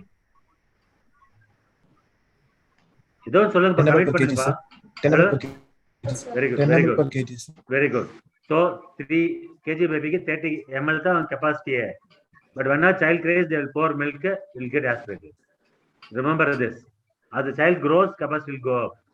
So initially it will be 10 ml per kg. 2 kg baby na 20 ml the capacity. Don't keep on pouring 60 ml, 50 ml like that. Okay? Go ahead, go ahead. Immunization history. The child is immunized according to National Immunization Schedule and immunized up to 9 months of age. MR vaccine and vitamin A drops given. Child was advised about complementary feeds at 9 months because the child had weight loss by 9 months of age. Right, pa. Can proceed. 9 months க்கு மேல எந்த vaccine கொடுக்க கூடாது. Sir, what is the vaccine that should not be given after 8 months of age? Sir, Lakshmani sir, this is a DAP program and other state people are watching, sir. So they organizers they want us to talk English. No problem. They want us to talk English. Okay. What is the vaccine that should not be given after 8 months of age, pa? rotavirus vaccine, sir. Very good. Okay. The upper limit of is 8 months. Okay. Go ahead. Family history. It was a nuclear family. No chronic disease in the family. Husband treats his wife and child with love and care. Socio-economic history. It's an urban dwelling. They live in a pakka house with 3 rooms with separate kitchen and toilet. They use canned water, which is unboiled canned water for drinking purpose, and corporation water for cooking. Father he's a graduate and market sales worker. Mother is a hospital staff nurse in a private hospital, and she's also graduate. Per capita income of the family is 6,600. According to modified Kuppaswamy scale 2021, family belongs to upper middle class. Contact history. No history of contact with open case of pulmonary tuberculosis or COVID-19 patients. Allergy history. History of allergy to cow's milk present. No history of drug allergy. Proceed, pa. To summarize, 11-month-old male child first born to non-consanguineous parents who is a suspected case of cow's milk protein allergy and chronic diarrhea, admitted for the 3rd time with loose stools, reduced urine output, lethargy, poor feeding, probably acute diarrheal disease and symptoms of severe dehydration, generalized edema, who has poor complementary feeds and a diet deficient in calories, proteins and micronutrients. Child is immunized appropriate for age and developmentally mild delay is there. There's mild development delay. Okay, you said chronic diarrhea. So tell me the definition for chronic diarrhea. Chronic diarrhea more than 14 days, and it's usually non-infective cause, sir. So you are What is not thinking of persistent any. diarrhea? What is persistent diarrhea? Persistent diarrhea, infectious cause of diarrhea for more than 14 days duration, sir. Protracted diarrhea? When more than 14 days, and it is associated with malnutrition, sir. So in this case, maybe a protracted diarrhea. Yes, Our child is having malnutrition, isn't it? Child was fine, everything was over okay till 6.5 months, and after that the child developed diarrhea, recurrent episodes of diarrhea, and child developed the protein energy malnutrition. So it comes under protracted, isn't it? Yes, sir. Okay, right. We'll proceed. A general examination. Child is conscious, dull-looking, irritable, and resists examination. Wasting is seen in axilla, groin, and buttocks. Buccal pad of fat is preserved. Hydration is adequate. Pallor seen. Bilateral pitting edema over upper and lower limbs. Scrotal edema present. No icterus or cyanosis or clubbing or generalized lymphadenopathy. How will you differentiate between doctor marasmus and severe degradation? Sir? How will you differentiate between marasmus and severe degradation? Because you are told based in axilla, groin, buttocks, and all, no? So Yes, I am thinking of a marasmic baby, but it may be case a severe degradation also, no? So how will you differentiate between these two? Sir, anterior fontanelle will be depressed in severe dehydration, so an oral mucosa will be moist. Okay, good. Apart from that? Urinary output, peripheral pulses will be felt well in marasmic child, sir. Okay. And urine output will be normal, so it won't be reduced, sir. Okay. Okay, good. So Important thing is sensorium. Sensorium, sir. So it is very tough to differentiate, this severe dehydration from marasmus. But you answered well. Only looking at the artery fontanelle, looking at the eyes, the lusher, the lusher of eyes and mucosa, if it is moist or dry, then by looking at the heart rate, if there is tachycardia or not, then looking at the asking about urine output and pulse volume, by that only we can come to a conclusion. And what they are telling, if the child has diarrhea and severe malnutrition, you assume the child has dehydration. That is the WHO protocol. WHO says you don't worry about other thing. Just you assume the child has severe dehydration and you go on treating. Because the signs and symptoms of severe dehydration, it will not appear that much easily in a child with severe malnutrition. Like okay, you said pallor is there. So what are the possibilities? What are the what is the etiology of pallor in this child? Child is having severe malnutrition. So what is the etiology? Tell me at least for a few, 1 or 2 points. What might be the cause? Nutritionally, the mother was giving only milk-containing diets, sir. Okay. The iron-rich were not added in the diet, sir. Okay, good one. So iron-rich food is not given. Then you said the cow's milk protein intolerance. So what will it cause? It will cause malabsorption, isn't it? So whatever iron is going there, it will not get absorbed. And third, there might be blood loss, isn't it? Yes, sir. There would be macroscopic or microscopic blood loss would be there, definitely, isn't it? Yes, and protein energy malnutrition will lead on to decreased amounts of transferrin, isn't it? The transferrin and all those things will be less. And recurrent infection there, the recurrent infection each time the child is infected, definitely it will lead on to some sort of like bone marrow depression might be there, isn't it?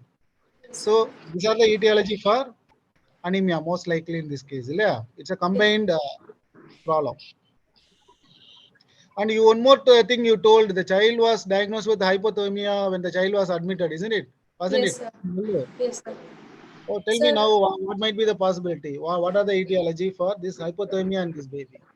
What caused this hypothermia? What might have caused? Subcutaneous fat is lost, sir. So, as seen by wasting in axilla, groin, the parts where the brown fat is stored maximally, it is lost, sir. So, good. Okay. So that is the first point, right? Yes, I want another two or three more points. Will the brown fat be present up to 11 months of age? Will it present newborn or up to 11 months? Newborns. But you say for 11 months it will be lost. Sir, heat loss will be more when the subcutaneous fat. Suppressed fat is lost. That is okay. But brown fat may not be present here. Yes, sir. Okay. Right, another that you said the child, child was having little bit, mentally, like what I say, some encephalopathy like thing you told. I was telling, no, the child might be having dyselectrolemia. Yes, I actually I was wrong. I forgot to tell one more thing. One more thing can cause this. What is that? Hypoglycemia. Sorry, hold the answer. This is hypoglycemia, isn't it? The answer came in my mouth. So hypoglycemia might have been there, at that time when the child was admitted, and that may, that hypoglycemia, infections, and hypothermia, they go hand in hand. yes. So this child might have had, yeah. Yes. And one more thing, this PM children. What about thyroid function? What happens to the thyroid? Hypothyroidism, sir. Yeah, there will be, hypothyroidism, thyroid and gland. hypothyroidism will cause what? Stunting. Decreases the basal metabolic rate, isn't it? And BMR is the most important thing which will keep our core temperature in a normal thing, isn't it?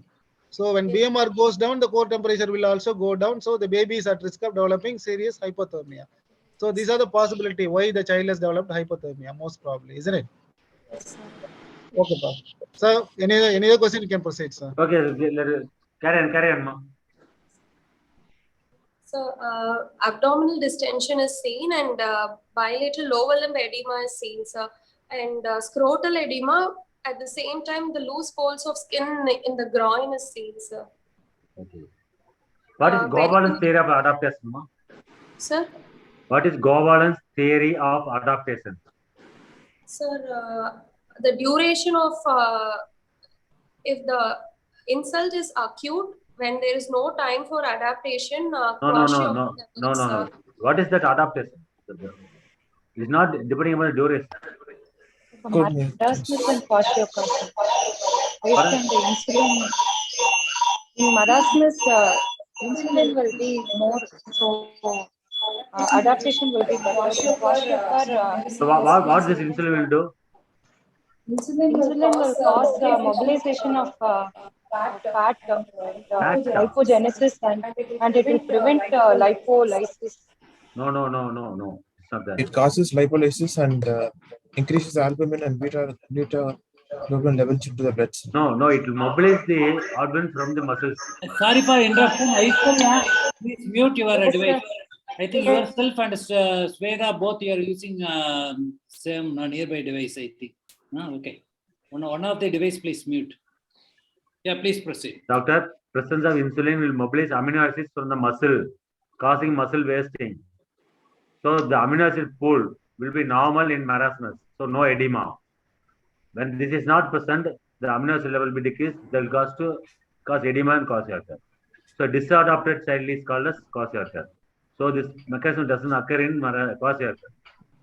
So it's called Gowal's theory of adaptation. You know where Gowal was working? Hello? You know where Gowal was working? He was from This Chennai. case has come from where, ba? He was Nellore from Chennai. Patient has come from Nellore. He was working in NIN, Hyderabad. Hyderabad. So I was giving a clue. No, okay.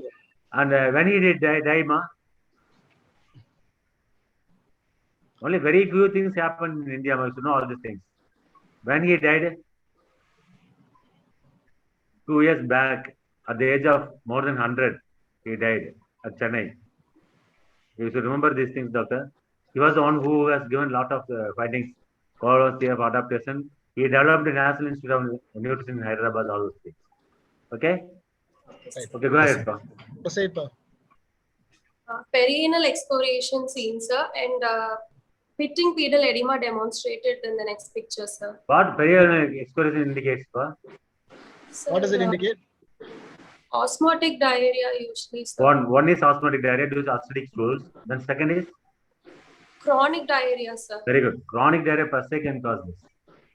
Frequent washing, frequent rubbing will cause this excoriation. Okay? In this case, you have to do most of reducing substances to roll out small absorption of lactose. Okay? Good. Proceed, pa. Next slide, Pa. In this picture, child is irritable and angular stomatitis and glossitis seen, sir. Okay. Right. Vital signs: temperature is 98.8 degree Fahrenheit. One second, axilla. ma. One second, ma. What is Refsum disease?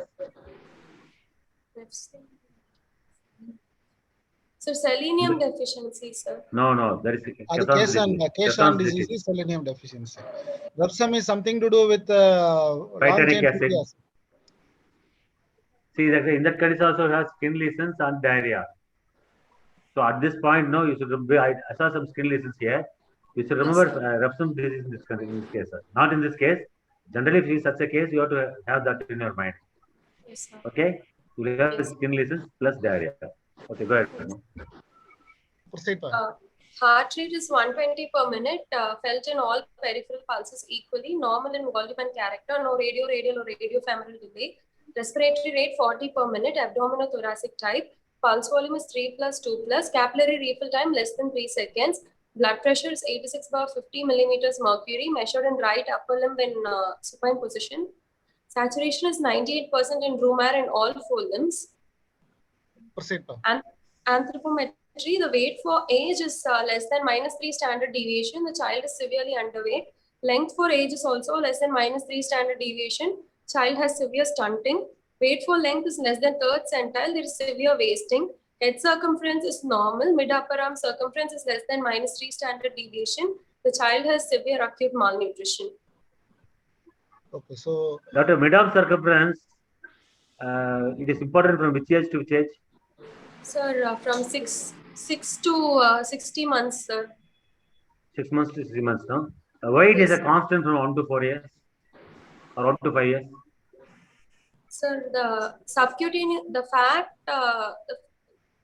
amount is constant throughout this period, sir. So No, value fat will be replaced. Fat will not be constant. See, child is growing, height, anthropometric height, increase weight, everything, no? fat part is replaced by muscles, sir, during the Very good. What is the answer? The fat will be replaced by muscle. That's the reason it will remain a constant from 1 to 4 years. Yes, sir. Okay? Yes, Go ahead. Okay, but one question actually I want to ask. In PEM, what is the way, the anthropometric characteristic decrease in which order, Pa? Which one decreases first and which one decreases last? Acute malnutrition, weight for age will be initially reduced, sir. Okay, good. What will be the next one? Next one, weight for length, sir. The one we usually do not measure, the skin fold thickness with the herpendine calipers, Yes, The third one would be mid-arm circumference. Yes, sir. And the fourth one would be calf circumference. And then chest circumference. Then only the height would be affected, if the PEM lasts for a longer period. And finally, if it lasts for very long, like more and severely it affects the brain, finally the head circumference would be affected. So head would be the last one. The first one would be weight. Okay.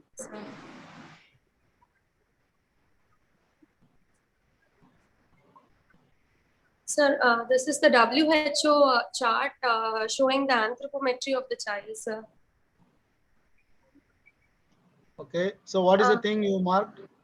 Sir, at 6 months of age, from 6 months to 11 months, I have marked, I've plotted, sir. There is downward movement crossing more than 2 centiles, sir. Good. This is a red flag, isn't it? Yes, sir. What is the red flag? A downward crossing of more than 2 centiles, sir. Okay, good. Head to foot examination. Head is normal in shape, size, no craniotabes or frontal bossing. Anterior fontanelle measures 1 centimeter. It is open and not depressed. Posterior fontanelle is closed. Hair is sparse, lustrous, and well pigmented. Face, no dysmorphic facies or old man appearance. What is flag sign, ma? What is flag sign? So flag sign, alternate areas of hypo and hyperpigmentation, sir. Why you get that flag sign?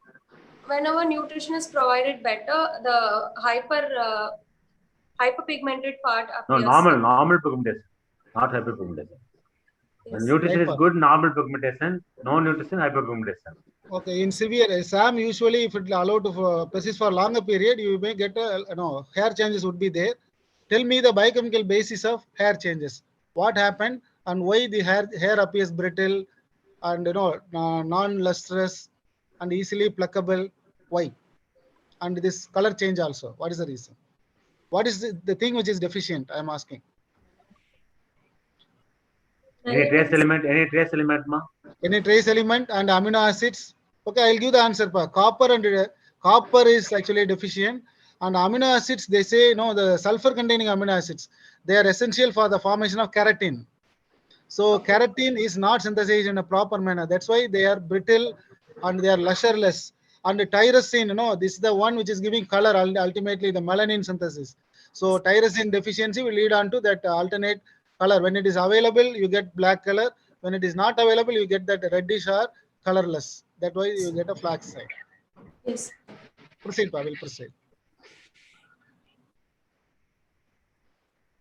Eyes not sunken, pallor seen, no signs of vitamin A deficiency. Ears normal, no purulent discharge. Mouth, angular stomatitis and glossitis present. No oral thrush or bleeding gums. Teeth, upper and lower central incisors erupted. Posterior pharyngeal wall is normal. What are you looking for posterior pharyngeal wall, ma? Sir, diphtheria, sir. In diphtheria, why you are looking for diphtheria in a child of PM? Yes, PM child can have a lot of infections, but why you are particularly looking for diphtheria? Posterior pharyngeal wall. So most common in malnourished children. It commonly affects the. No, doctor. Diphtheria can affect wellness babies also. Why posterior pharyngeal wall? Fascicular area, all those things you can say, no. So better avoid that. Don't commit unnecessarily. Okay. Okay. Right, proceed, pa. Neck, no significant lymphadenopathy or engorged veins. Chest, no Harrison sulcus, no rastric or scorbutic rostry.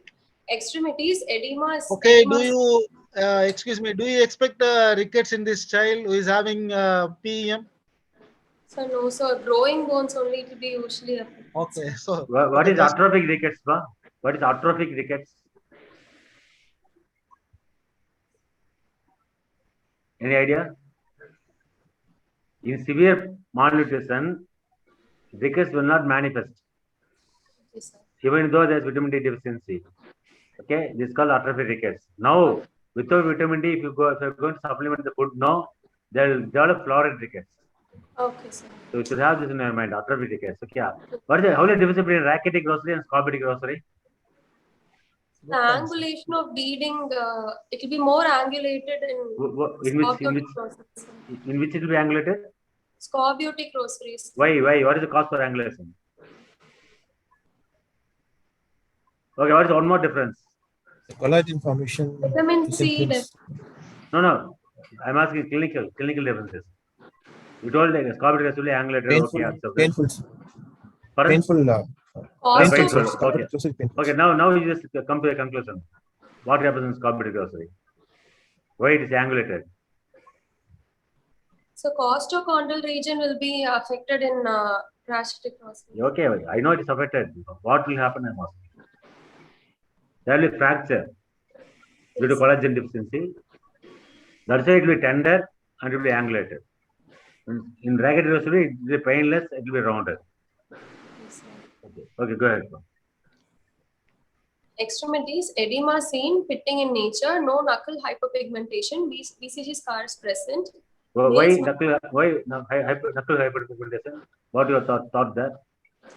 B12 folate deficiencies. In B12 folate deficiency, and apart from that, any other thing? You told edema, pitting, and any other thing can cause edema? Nutrition deficiency, I'm asking. Any vitamin deficiency can cause edema?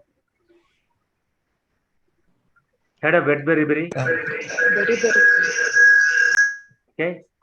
In that case also there will be acute edema. And when you give thiamine, quickest response in medicine they say. Give thiamine, immediately they will improve. Okay, go ahead.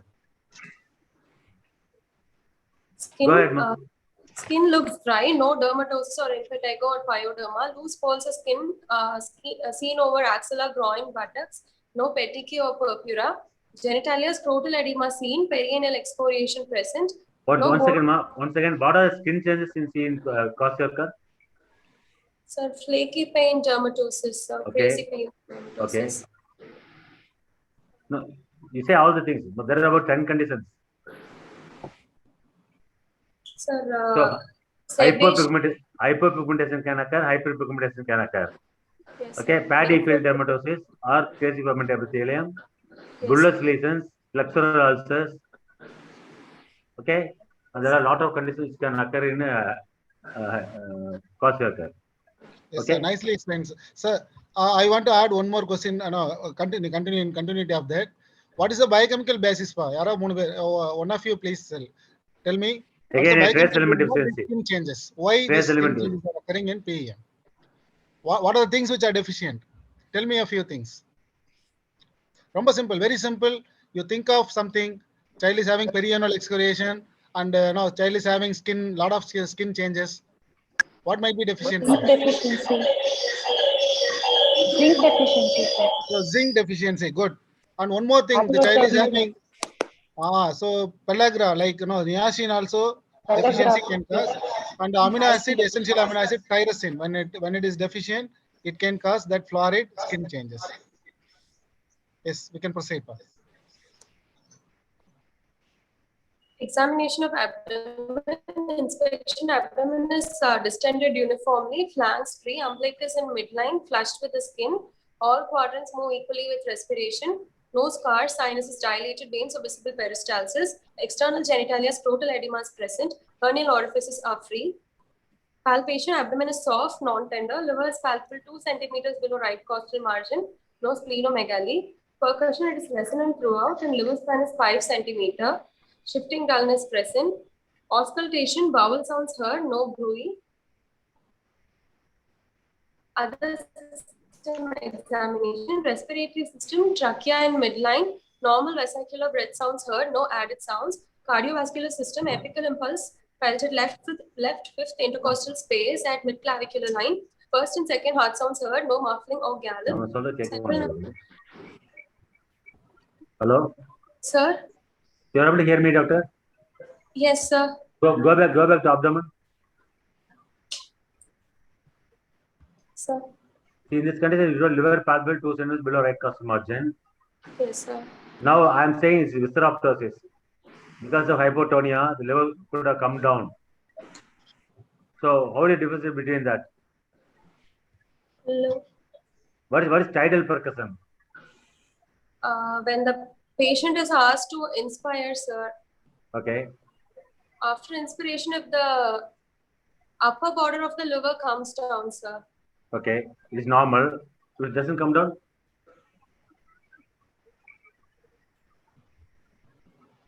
It may be a pleural diffusion. Yes, sir. Okay. So now you have to always say liver span in such cases. Being Yes, a PM child, visceroptosis, due to lax ligaments, liver could have come down. He is given, sir. Liver span 5 centimeters. He has put, sir. Okay. This is normal for this age, isn't it? This is normal, isn't it? Normal liver span. So you mean to say the liver is not affected, isn't it? Yes, sir. Okay. Okay. Let's go. Central nervous system, child is conscious, tone normal in all 4 limbs, bilateral plantar extensor, no focal neurological deficit. Okay. To summarize, 11-month-old male child, firstborn child with cow's milk protein allergy and chronic diarrhea, came with severe dehydration and shock, who had history of poor complementary feedings and nutrition deficient in calories, proteins, and micronutrients. Child on examination has pallor, angular stomatitis, glossitis, perianal excoriation, loose folds of skin over axilla, groin, and buttock. Child has weight for age, height for age, weight for height, less than -3 standard deviation, with generalized edema with no hepatomegaly. Probably a case of acute on chronic malnutrition with chronic diarrhea and failure to thrive with delayed developmental milestones and appropriate immunization for age. Diagnosis: a case of acute on chronic malnutrition, grade 4 according to IAP classification, marasmic kwashiorkor according to Wellcome Trust classification, severe stunting according to McLaren classification, severely underweight and severely wasted according to WHO classification, with anemia with signs of vitamin B complex deficiency, chronic diarrheal disease due to cow's milk protein allergy, etiology, cow's milk protein allergy, and poor complementary feeds. Okay, but good. The one thing I don't understand is WHO classification. What is that thing you are telling? Sir, when the weight for age is less than -3 standard deviation, severely underweight, sir. Okay. And the weight for height is less than -3 standard deviation, severely wasted, sir. Right. Okay. Overall, according to WHO, this comes under what? Acute on chronic malnutrition, sir. Severe acute malnutrition, sir. This is a severe acute malnutrition, but that we okay. It's a case of acute and chronic malnutrition. According to WHO category, this is a SAM, severe acute malnutrition. What is MAM, per? So when the weight for height is between -2 to -3 standard deviations, sir. There's a moderate acute malnutrition, isn't it? Yes. Okay. Okay, right. The Wellcome Trust, the McLaren, are we using nowadays or it is all gone? Should we use or we should not use? It's not commonly used, sir. You know what they are telling, WHO? They are telling we should not use all those things. That's all. When WHO, they brought this MAM and SAM, all those things become obsolete. They are not to be used. All this, marasmus, kwashiorkor, marasmic kwashiorkor, stunting, because there are so much, like ambiguity between all these terms. Now, WHO, they want only two things: moderate acute malnutrition and severe acute malnutrition. That's all. No need to confuse all these things. For example, you can say only WHO classification and IAP classification. That's more than enough. Yes, sir. So the case of acute and chronic malnutrition, by WHO classification, this comes under SAM, and IAP, this comes under grade 4 malnutrition, isn't it? Yes, sir. And with anemia and other signs of vitamin B complex deficiency. Okay, I agreed, Pa. Sir. Okay, how do you go ahead, doctor? What are the investigations will do? Investigation, basic investigation, hemograms, complete blood count. Okay. Peripheral smear to look for the nature of anemia, sir. And liver function test, albumin and protein levels, sir. Okay. Renal albumin. What is the half-life of albumin, Sweta? Or anybody? Half-life of albumin? 20 if days. Albumin level is low, is it acute problem or a chronic problem? 20 days per albumin. So it is a 3 weeks. It's when albumin level is low, you know that the child is having a chronic problem. Okay, proceed. Renal function test, serum electrolytes, blood sugars, serum magnesium levels, stool examination, sir. Stool examination, microscopic, we look for the cells, RBCs, and stool Can you say some macroscopic features of stools by which you can diagnose or suspect what infections? By macroscopic appearance, can you diagnose certain causes of diarrhea? So for example, rice water stools by cholera, like that. Yes. Osmotic will have soapy stools, sir. Soapy consistency. Okay, then. Dysentery will be blood stool. Okay, very good. Then, what will happen in giardiasis? Mucoid and amoebiasis. GRD. Amoebiasis, dysentery, bacillary dysentery and amoebic dysentery. Okay, that's okay. What is starvation diarrhea? Small volumes of green color stools and malnourished children, when they don't take food intake, but they still have diarrhea, they have small volume and green color. Okay, in starvation, the intestinal secretions will come as small mucus stools frequently. That's called starvation diarrhea. Okay, in giardiasis there will be explosive stools. Okay, so macroscopic examination of stools is very important to find out the cause of diarrhea. Okay, and occult blood can be seen in cow's milk allergy. Yes, sir. Because it's small. And what test you will do for occult blood in stools? In forensic medicine, they used to do some tests to find out blood, no? Any test? Remember biochemistry, we do benzidine test, isn't it? For occult blood. There are a lot of tests, doctor, for occult blood. In this case, I feel that's very important. You have to see if there's blood is present. So if it's going to be cow's milk allergy, definitely we have blood cells which may not be visible for our naked eye. Okay, then what are the other investigations you will do? Blood culture, sir. Blood culture, urine culture, to chest X-ray. What is parental diarrhea? So diarrhea due to other system involvement, as in a respiratory system involvement causing diarrhea, sir. What are other systems? Respiratory, okay then? Causing diarrhea. UTI, very common. Urinary tract infection, septicemia also. Yes. So, okay, good. Shweta, we are talking about a lot of infections here. What is the role of, what is the relationship between protein energy malnutrition and infections? Is it one way or it is a two-way process? Sir, protein energy malnutrition predisposes for infection, and infection triggers worsens malnutrition. So it is. So it's a cycle. It's a reciprocal, it's a two-way process. It may work. Okay, what happened to our immune system? Why these infections are so common? What happens to cell-mediated immunity in PEM? What happens to humoral immunity in PEM? So T cell mediated immunity will be affected, sir, but humoral immunity will be preserved, sir. No, both are depressed.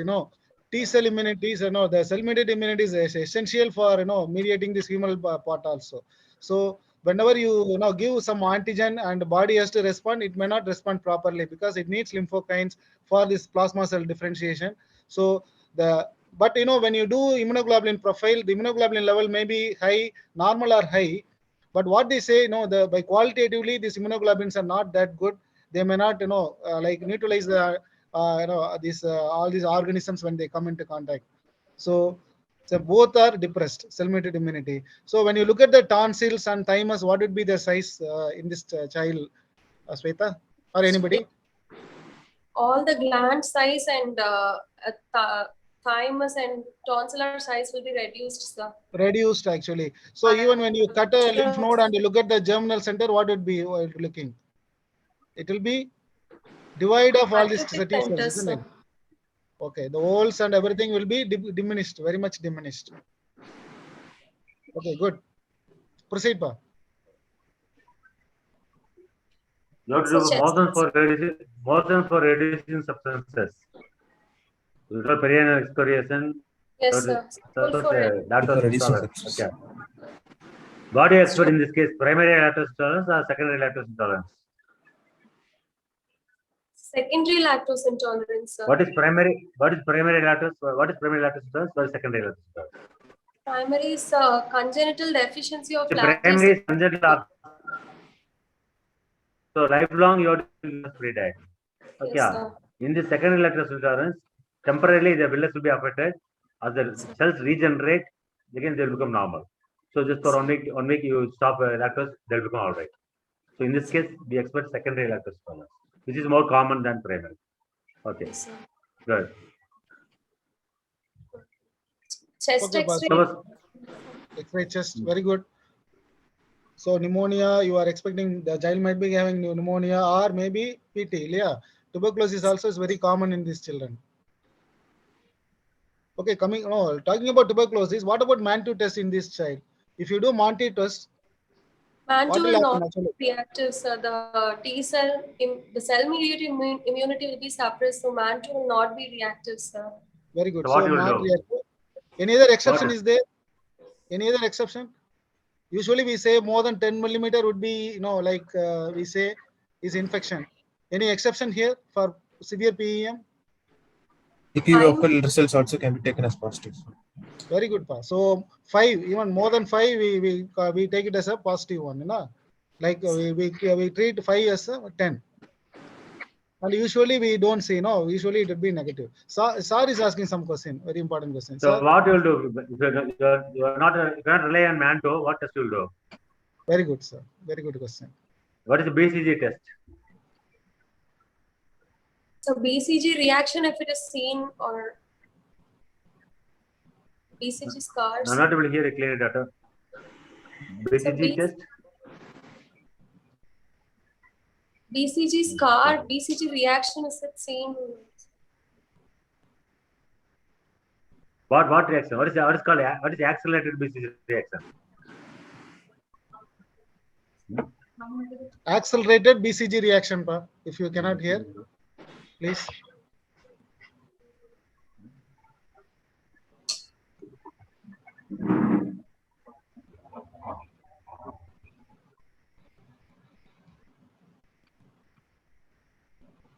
Hello? Are you there? Yes, Yes, sir.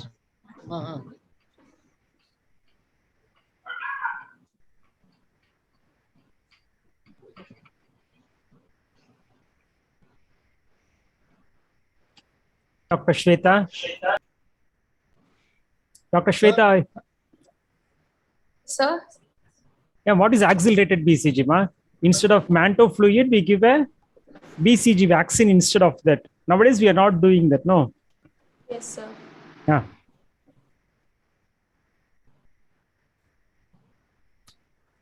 So how much we are using per typical unit? How much we are using per nowadays? Sir? How much per we are using? 1 or 2 or 5? One international, sir. 2 typical units, sir. 1, sir.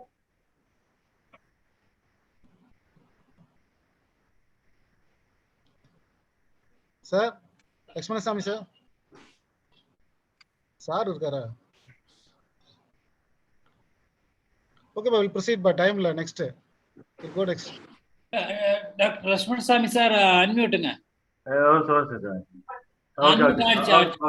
இப்போ கேக்குங்களா sir? கேக்குது sir. Okay, sir. So we'll proceed, Pa. Okay, proceed. So we done all investigations. Okay, next what are you going to do, Pa? What is gene expert? What is gene expert? Sir. What is gene expert? Sir, gene expert, CB-NAT, sir. Condition of tuberculosis, sir. What is CB-NAT? What do you mean CB-NAT? Cartridge-based nucleic acid amplification testing, sir. Okay, within how many hours you will get the result? 2 hours, sir. Very good.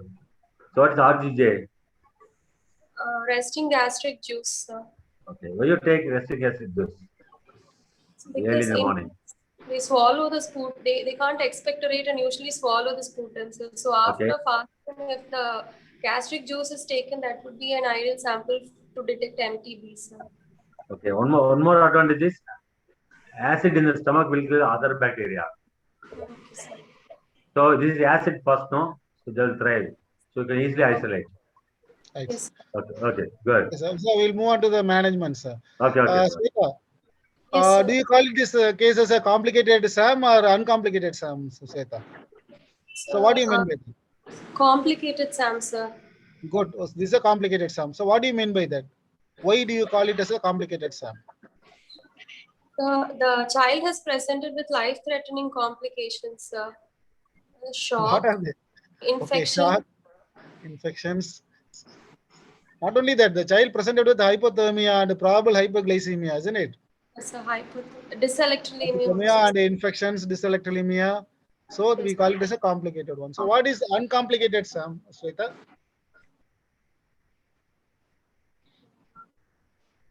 When a child comes with features of SAM but has a good appetite and no complications, you have to call it as an uncomplicated SAM. Will you admit this child or no?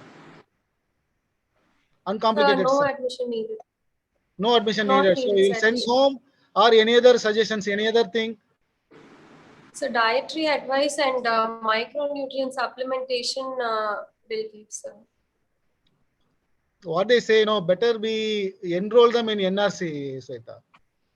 What is NRC, ma? We have to enroll them in NRC and let them stay in NRC for a few 1 or 2 days, learn about all feeding techniques and other things.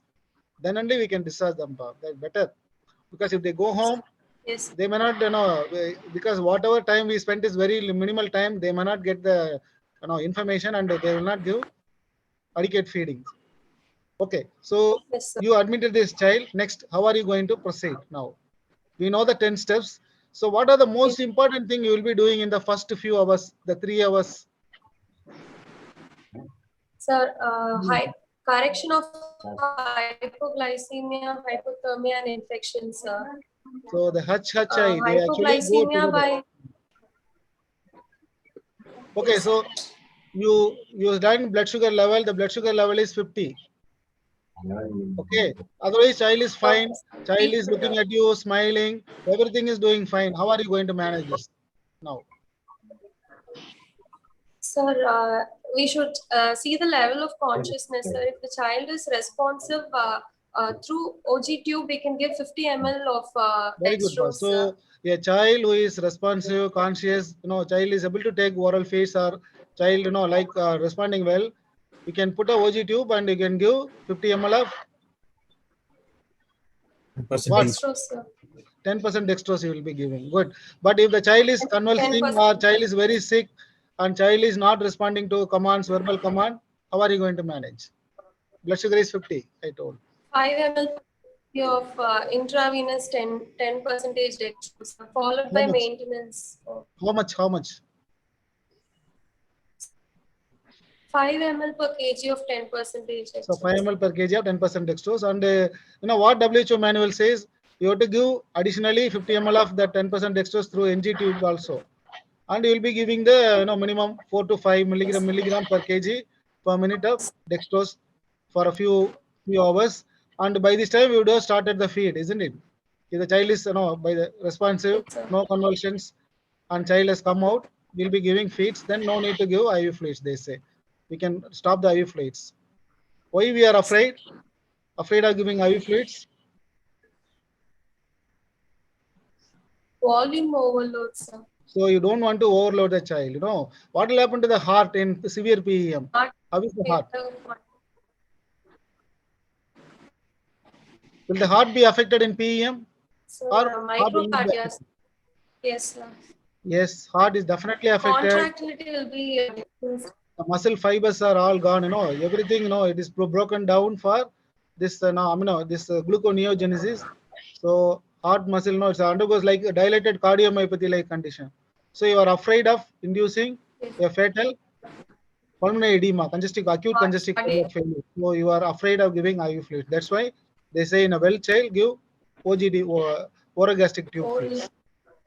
Good. So you corrected now hyperglycemia. What about temperature? Temperature is only 35 rectal. How are you going to manage? So the child should be kept in a warmer, sir. Okay. For further resuscitation should be done in a warmer or warm towel bed, sir. Okay. Or KMC care can be given, sir, if the child is stable. Okay. So and warmer feeds should be KMC. started as fast as possible, sir. So gradual rewarming is enough, isn't it? No need for any urgent heroic measures. And one more thing, when the child has hypoglycemia and hypothermia, what will you think of? One more thing. Infection should be treated, sir. Probably gram-negative septicemia is there. So what antibiotics you will go for? Broad spectrum ampicillin and gentamicin, sir, initially. If the child is in shock or if it does not improve in the next 48 hours, we can step up to cephalosporin, sir. Or if the child has any external skin stage of infection, proximin can be added, sir. Good. So you told the child was having edema, lot of edema, isn't it? Yes, sir. will you start diuretic, Sweta, or anybody? So edema, diuretics have no role reducing edema in kwashiorkor, sir. So very good, Pa. So you understood the concept. Instead, so why so? Why so? Why you should instead they not use deplete the intravascular volume. So the What is the cause of this intravascular edema? volume is already reduced, sir. If Sweta, what is the cause of this edema? protein It's because Hypoalbuminemia. sir, Sir. hypoalbuminemia, decreased oncotic so pressure, and there are dyselectrolemia. This is the net effect of all these things. So if you use diuretic, you are going to worsen the process. You are going to further worsen the dyselectrolemia. Which one will be high, and which electrolyte will be more like deficient in this child, Sweta? Which electrolyte is in excess? Sodium will be usually high, sir. Hypernatremia, and potassium and magnesium are low, sir. Okay, so your treatment will depend on this fact, isn't it? So if the child has severe, you said the child was admitted with the dehydration, severe dehydration, how are you going to manage now? Sir, IV fluid, sir, ringalactate or half NS with 5% dextrose, sir. If it is an infant, so less than 1 year, 30 ml per kg should be given over 1 hour in the first hour, and then the remaining 70 ml per kg should be given. The fluid, I will not agree, Sweta. In WHO manual, it is clearly given 5% oral. Oral with dextrose, 5% dextrose, or 5%, like dextrose with normal saline. They say DNS, not no. You said 5% 5% dextrose with half saline. Okay, 5% dextrose with half normal saline. Okay, sorry, that is acceptable, and or 5% oral. Is it available in market? 5% oral. Is it there, or we have to make? Is it available? Yes, it is available. 5% oral.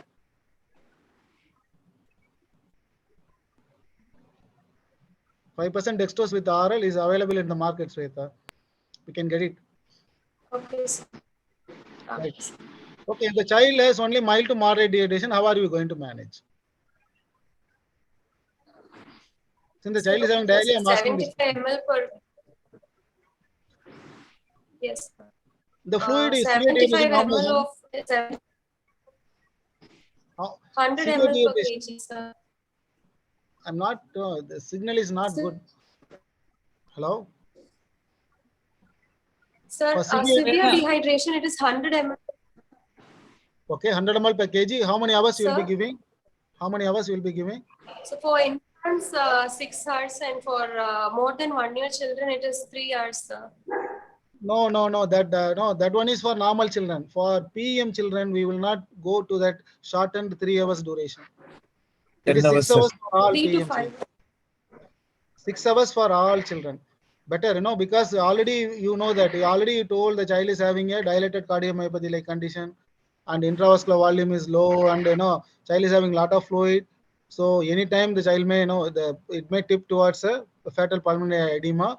So better you give over 6 hours for any child with the PEM. Right. So mild to moderate dehydration, how much? 75 ml per kg, sir. Right, good. Which fluid you will choose? What is the fluid we recommended? We all know about Risomal, isn't it? But is it available, Risomal, in India? Do we have Risomal? No, sir, not available in India, sir. Not available. Good. It is not available, unfortunately. So how to reconstitute Risomal in your institution? How are you going to do it? Double dilution of ORS and add potassium KCl. How much? Good. You are correct. 40 milliequivalents. 700 ml of water, sir. Tell me, 40 milliequivalents. Okay. How much you will take? If it is injection KCl, how much you will take? If it is oral KCl, how much you are going to take? 30 ml of injection KCl or 45 ml of oral KCl. That's the thing you are going to add to a ORS, WHO ORS packet in 2 liters. And one more thing you will add. What is that one more thing? Dextrose, isn't it? 50 grams of dextrose you will add. So ultimately, this is going to contain how much in 100 ml, how much sodium, how much potassium, how much dextrose. 45, 40, and sodium around 45, sir. Potassium 45, around 40, 40, and sir. 125. See, a normal low osmolar ORS, how much it will contain? Sodium, potassium, and glucose. Sodium and 75, glucose 75, sir. 20, and 110, isn't it? 75, sorry, 75, 20, and 75. Here we are giving less amount of sodium, 45 only. We already discussed about that. The child is having excess amount of sodium inside the body. And potassium we are giving 40, since the child is having hypokalemia. And glucose we are giving 125, isn't it? So this is the modified isomal we are preparing and we are giving using for ORS. So how to give this ORS in mild to moderate dehydration? Because it's a day-to-day hour. We are getting cases like that. We prepare the modified isomal. How are we are going to give? A child is having say around 4 to 5% dehydration. I am telling you, this child is having a moderate dehydration, 4 to 5. How much fluid you are going to choose? 10 ml per kg. So 50 ml per kg. Sorry, 50 ml per kg. Sorry. So how are you going to give? Every alternate hour it should be given, sir, and the other alternate hour breastfeeding should be continued, sir. So first 2 hours and the next 10 hours they say. First 2 hours it should be alternate to every alternate 30 minutes, and next 10 hours it should be every 1 hour. So you should prepare divide the fluid into 5 ml per kg 4 times, till 20 ml, and the rest 30 ml you will be giving over a period of 10 hours slowly, 50 to 75 ml per kg. That will be the fluid you will be giving for a mild to moderate dehydration. Good. Sir, Lakshmanisam, sir, please. What is growth failure, ma? So, treatment failure. When you call it treatment failure? When the edema is, when new onset of edema, sir, or worsening of pre-existing edema, increase in no, on the basis of weight gain, you said. More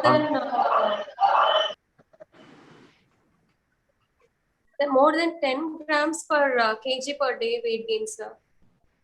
Is it failure or is normal?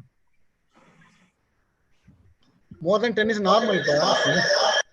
It is normal, ma. So the cell should gain more weight. Less than 20% of weight gain, sir. Less than 5, and we call it as failure. 5 to 10 is a gain weight of 5 grams per kg per day. No, less than 5 grams. By 10 per day. Okay. And not attaining appetite by 3 or 4 days. Okay. And not having social smiles in 3 or 4 days. Treatment failures. Right. Okay. Feed start பண்ணிட்டோம். We are giving feeding F75 feeds. What are the most important vital parameters you will monitor? While giving the feeds, you are slowly increasing. You started with 100, you are going 120, 140, 160, like that. So what 2 parameters you will monitor, and if there is something wrong, you will go back to 100 ml per kg. What are the 2 parameters? So weight and edema, sir. I said vitals, not anthropometric.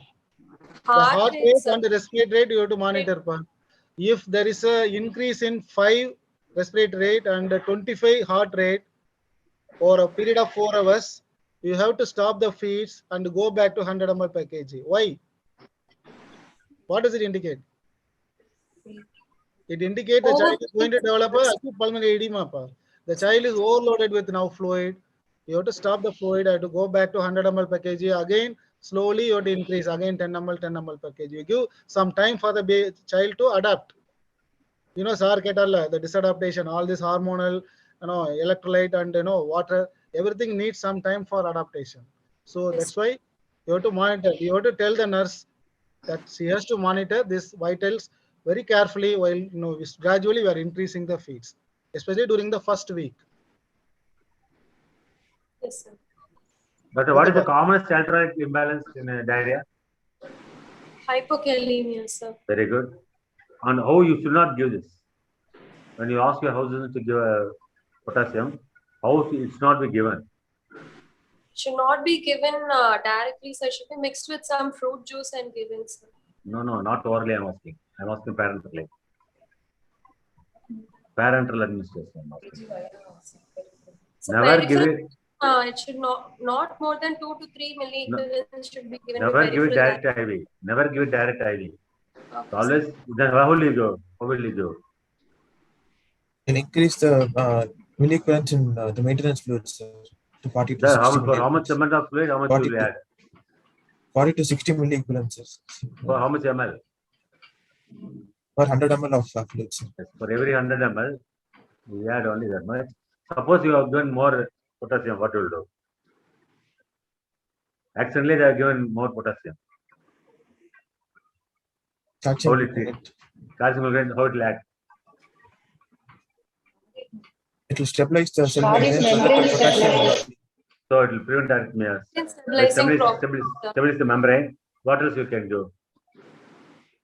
To reduce the potassium, high dose salbutamol nebulization can be Very given. good, very good. Then Insulin infusion, sir. insulin along with with the dextrose. With the glucose. Insulin along with the With the dextrose, sir. dextrose. So when the glucose is going inside the cell, it will take potassium along with it. Yes, sir. Okay, you don't have insulin glucose, what you will do? K-actylates the potassium. Very good. Oral potassium binding resins. Okay. Even that is not available. Sodium bicarbonate can be used. Very good. Sodium bicarbonate will help you. Okay. Then what else can do? Nothing is available. Whatever you told is not. Lasix can be given, sir. Okay, that will not act immediately. Whatever you can do supportively, no problem. Then dialysis.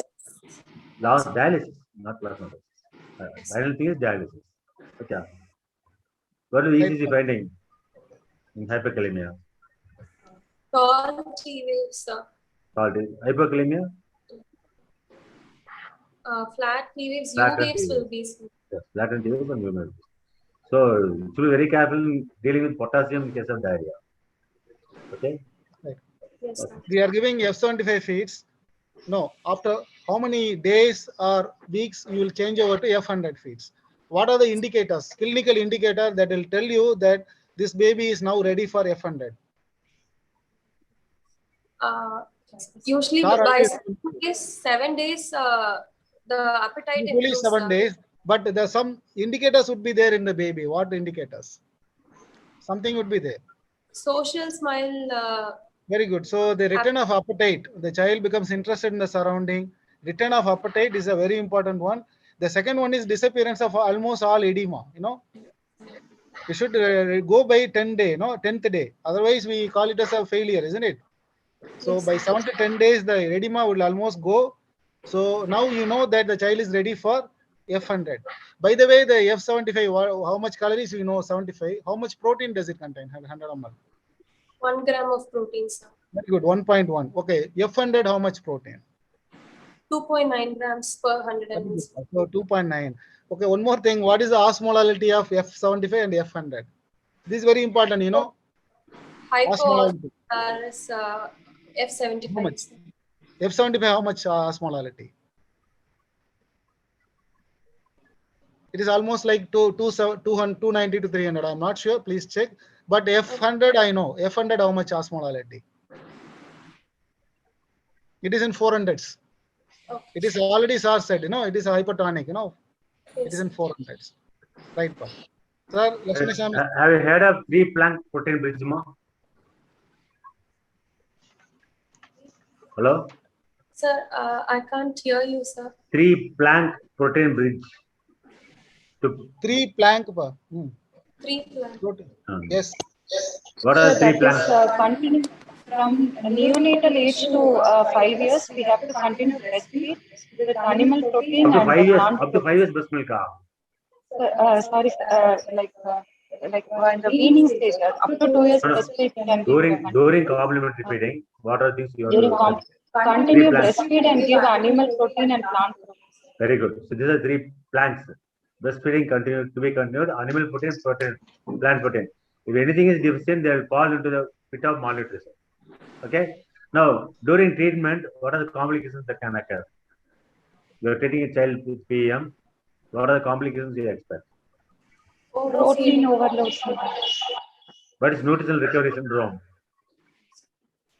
Sir, when the child is given increased amounts of than the actual requirements, develops overfeeding syndrome, sir. No, which part of the what you are going to give more than expected? Proteins. More than 6 grams per kg. Proteins, okay? Excess protein, if you go, what will happen? The fluid overload will occur. So what is sugar baby syndrome? Too much of calories, more than 250 calories per kg per day if it's given, child will develop Cushing-like disease. Okay, sugar baby syndrome due to excess carbohydrates. Excess protein will result in what? Any endocrine abnormalities can occur which can cause complications. What will happen to estrogen level? What will happen to estrogen level? So this hormone imbalance will occur, doctor. So it's called nutritional recovery syndrome. So you should be They say the aware of estrogen level will go up, and that is one of the reasons for this nutritional recovery syndrome, sir said. Okay, what is the refeeding syndrome? Is it the same as nutritional recovery syndrome or something different? Refeeding syndrome. Refeeding syndrome because the child was deprived of all the essential nutrients for a long time, and suddenly the child receives the adequate amount of nutrients. The child develops abdominal distension, hepatosplenomegaly, gynecomastia, hypertrichosis, and also. No, you are confusing with SARS. So what SARS said and what I am telling. What you are telling is the features of nutritional recovery syndrome. I'm asking about refeeding syndrome. When you are giving refeeding, as you said, the initial part was correct. You are suddenly giving carbohydrates. Previously, the child was not getting enough carbohydrates, so everything is dormant level. For phosphate level, everything it's low. Now suddenly body needs lot of sodium, lot of potassium, lot of phosphate. The ATP generation will be happening at a very faster rate. So the child will develop severe hypokalemia, hypophosphatemia, and the child may develop even convulsions and altered sensorium. The refeeding syndrome can occur after one week actually. So you have to, that's why we are supplementing with all these electrolytes, the potassium, phosphorus, everything we are giving. Okay, you said the child is having pallor. Will you transfuse this child? What are the indications for transfusion in this child, in a PEM child? Hemoglobin less than 4, or if the hemoglobin is between 4 to 6 with features of cardiac failures. Okay, good. So only in that condition you will be doing transfusion. Right, we'll skip. Sir, anything else, sir? Doctor, final question. Say the concept of balanced diet. When you do a child, you not do excess of carbohydrates or excess of fat like that. No. So ideally, what should be a balanced diet? Say what are the concepts of that? How much amount of carbohydrate, how much protein, how much fat is advisable for anybody, for you or me? So what is that advice? So in children, 50% should be carbohydrates, sir. Very good. 20 to 30% proteins and 10 to 15%. 20 to 30% protein now. 20 to 30% protein. So can you 30% protein means what will happen? That for fat, how much more? 50 to 60 carbohydrate, okay. Fat? 10 to 15% of saturated fat, sir. Total fat? Okay. 50 to 60 is carbohydrate, okay. About 30% of fat, 15% of protein. When you go more protein, you decrease the appetite. Okay, when you go more fat, hypercholesteremia can occur. So ideally, this is the concept of carbohydrate, fat, protein. But what are other recommendations for balanced diet? What is the amount of protein derived from cereals to pulse? What is the ratio? Protein derived from cereals to pulses. What is the ratio? You just imagine what you are going to have for lunch tomorrow. How much rice, how much dal you will take. For how much amount of rice, how much amount of dal you will take. So 4 is 1. 4 is 1. No, 4 is 1. Remember 4 is 1. Okay. Then what else? What are other concepts of balanced diet? Suppose you need 2000 calories. Okay, I give you 50 teaspoons of sugar. It's okay. No, sir. We can add nutritive What is enhancing the amount of energy derived from refined sugar? What should be the amount? 9, sir. 9. No, 5 to 10%. 5 to 10%. It should be less than 5 to 10. Maybe 5 to, can be 5 to 10% only. Then you should contain milk, green leafy vegetables. It should be available, acceptable, affordable. Okay. So these are all the concepts of balanced diet. When you go, and the quantity should be consumable by a child. You cannot say take 10 dosa like that for a 3 years old child. It should be given some. It should be acceptable, Energy. affordable. Yeah. So I'll end with Okay, few sir. questions. Okay, sir. Okay, So sir.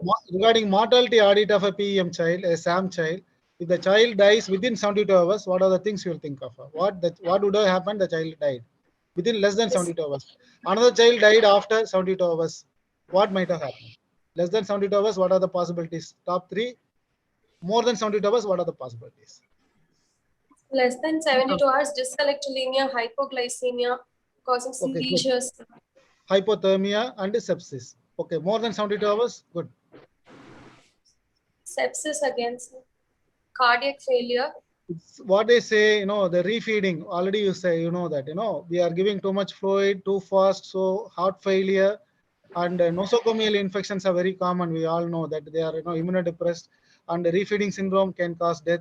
And sometimes, these children might be having some underlying problems, HIV infections, florid TB, all those things, they may die of it. Okay, so that is about the mortality audit. Okay, when will you discharge from the nutritional recovery center? When a child like this, it comes to your institute, you are instituted all the treatment, necessary treatment, you are given food, you are given antibiotics, a child is improved. Now, what is the cutoff at which you will be discharging? So when the weight, the child has achieved more than 20% of the lowest weight recorded, sir. Okay, I don't know how much is the 20%. Tell me from the manual, what is there? What is the WHO manual? No, it gives.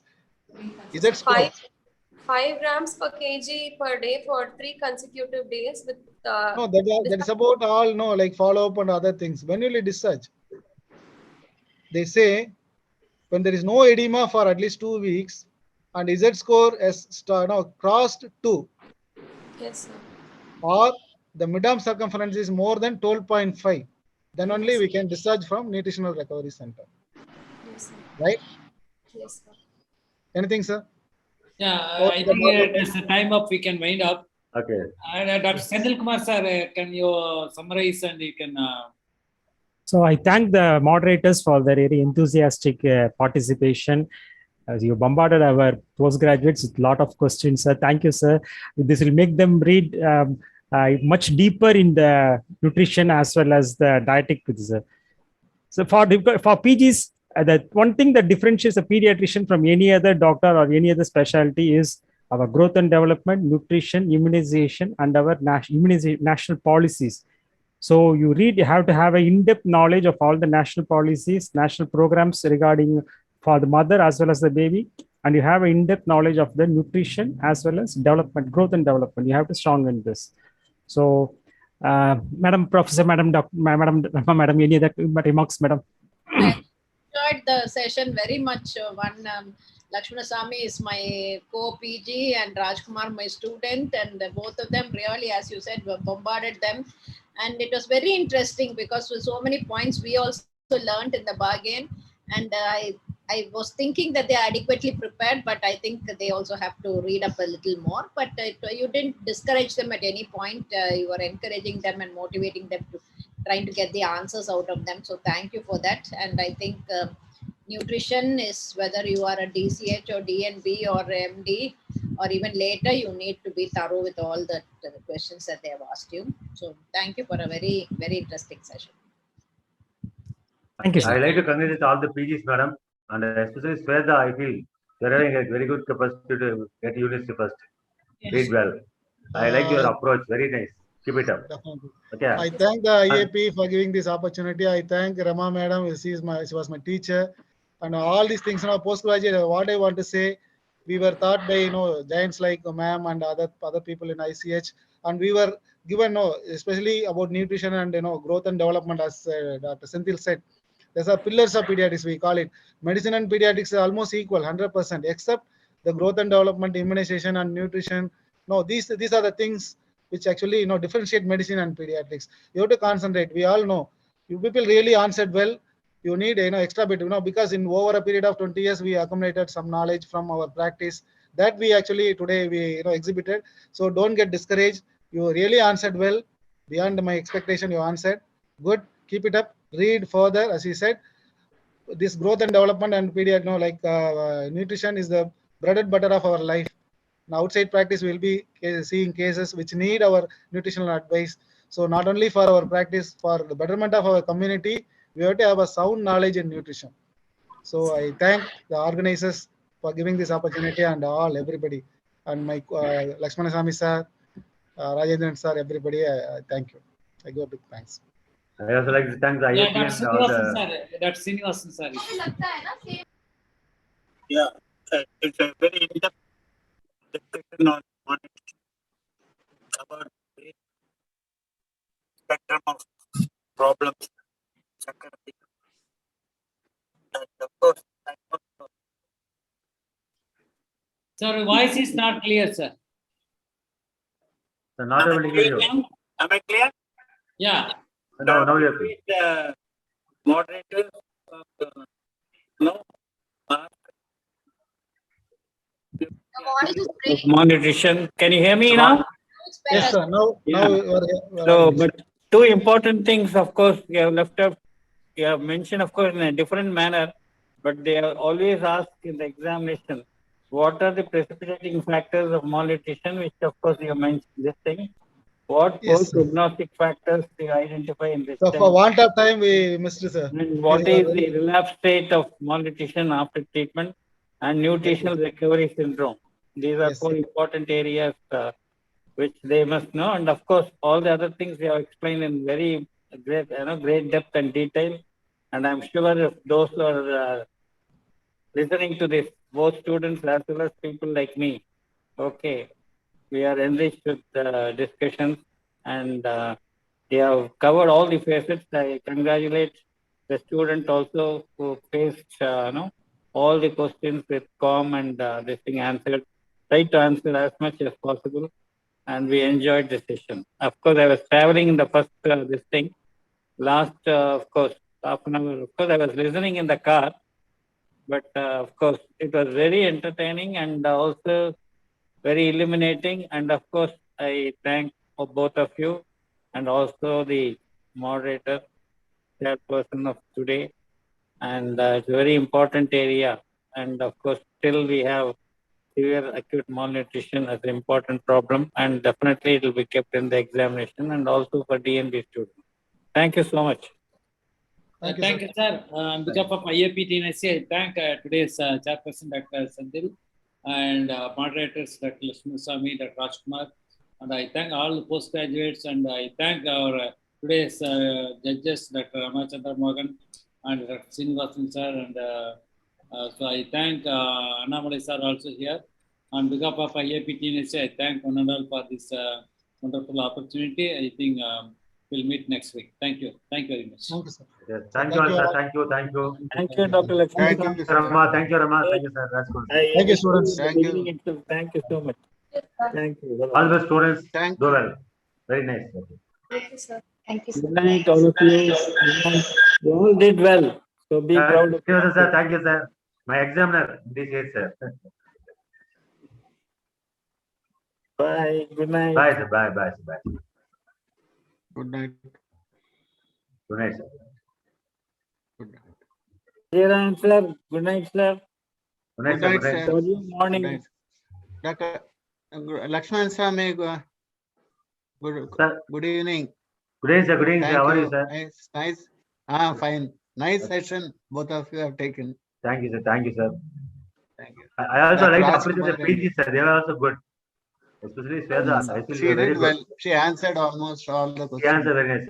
She is applying, sir. Very nice. Keep it. You are from which college, ma? Which college? Sir, Stanley. And okay, my college. I did my thesis there only. I'm there only.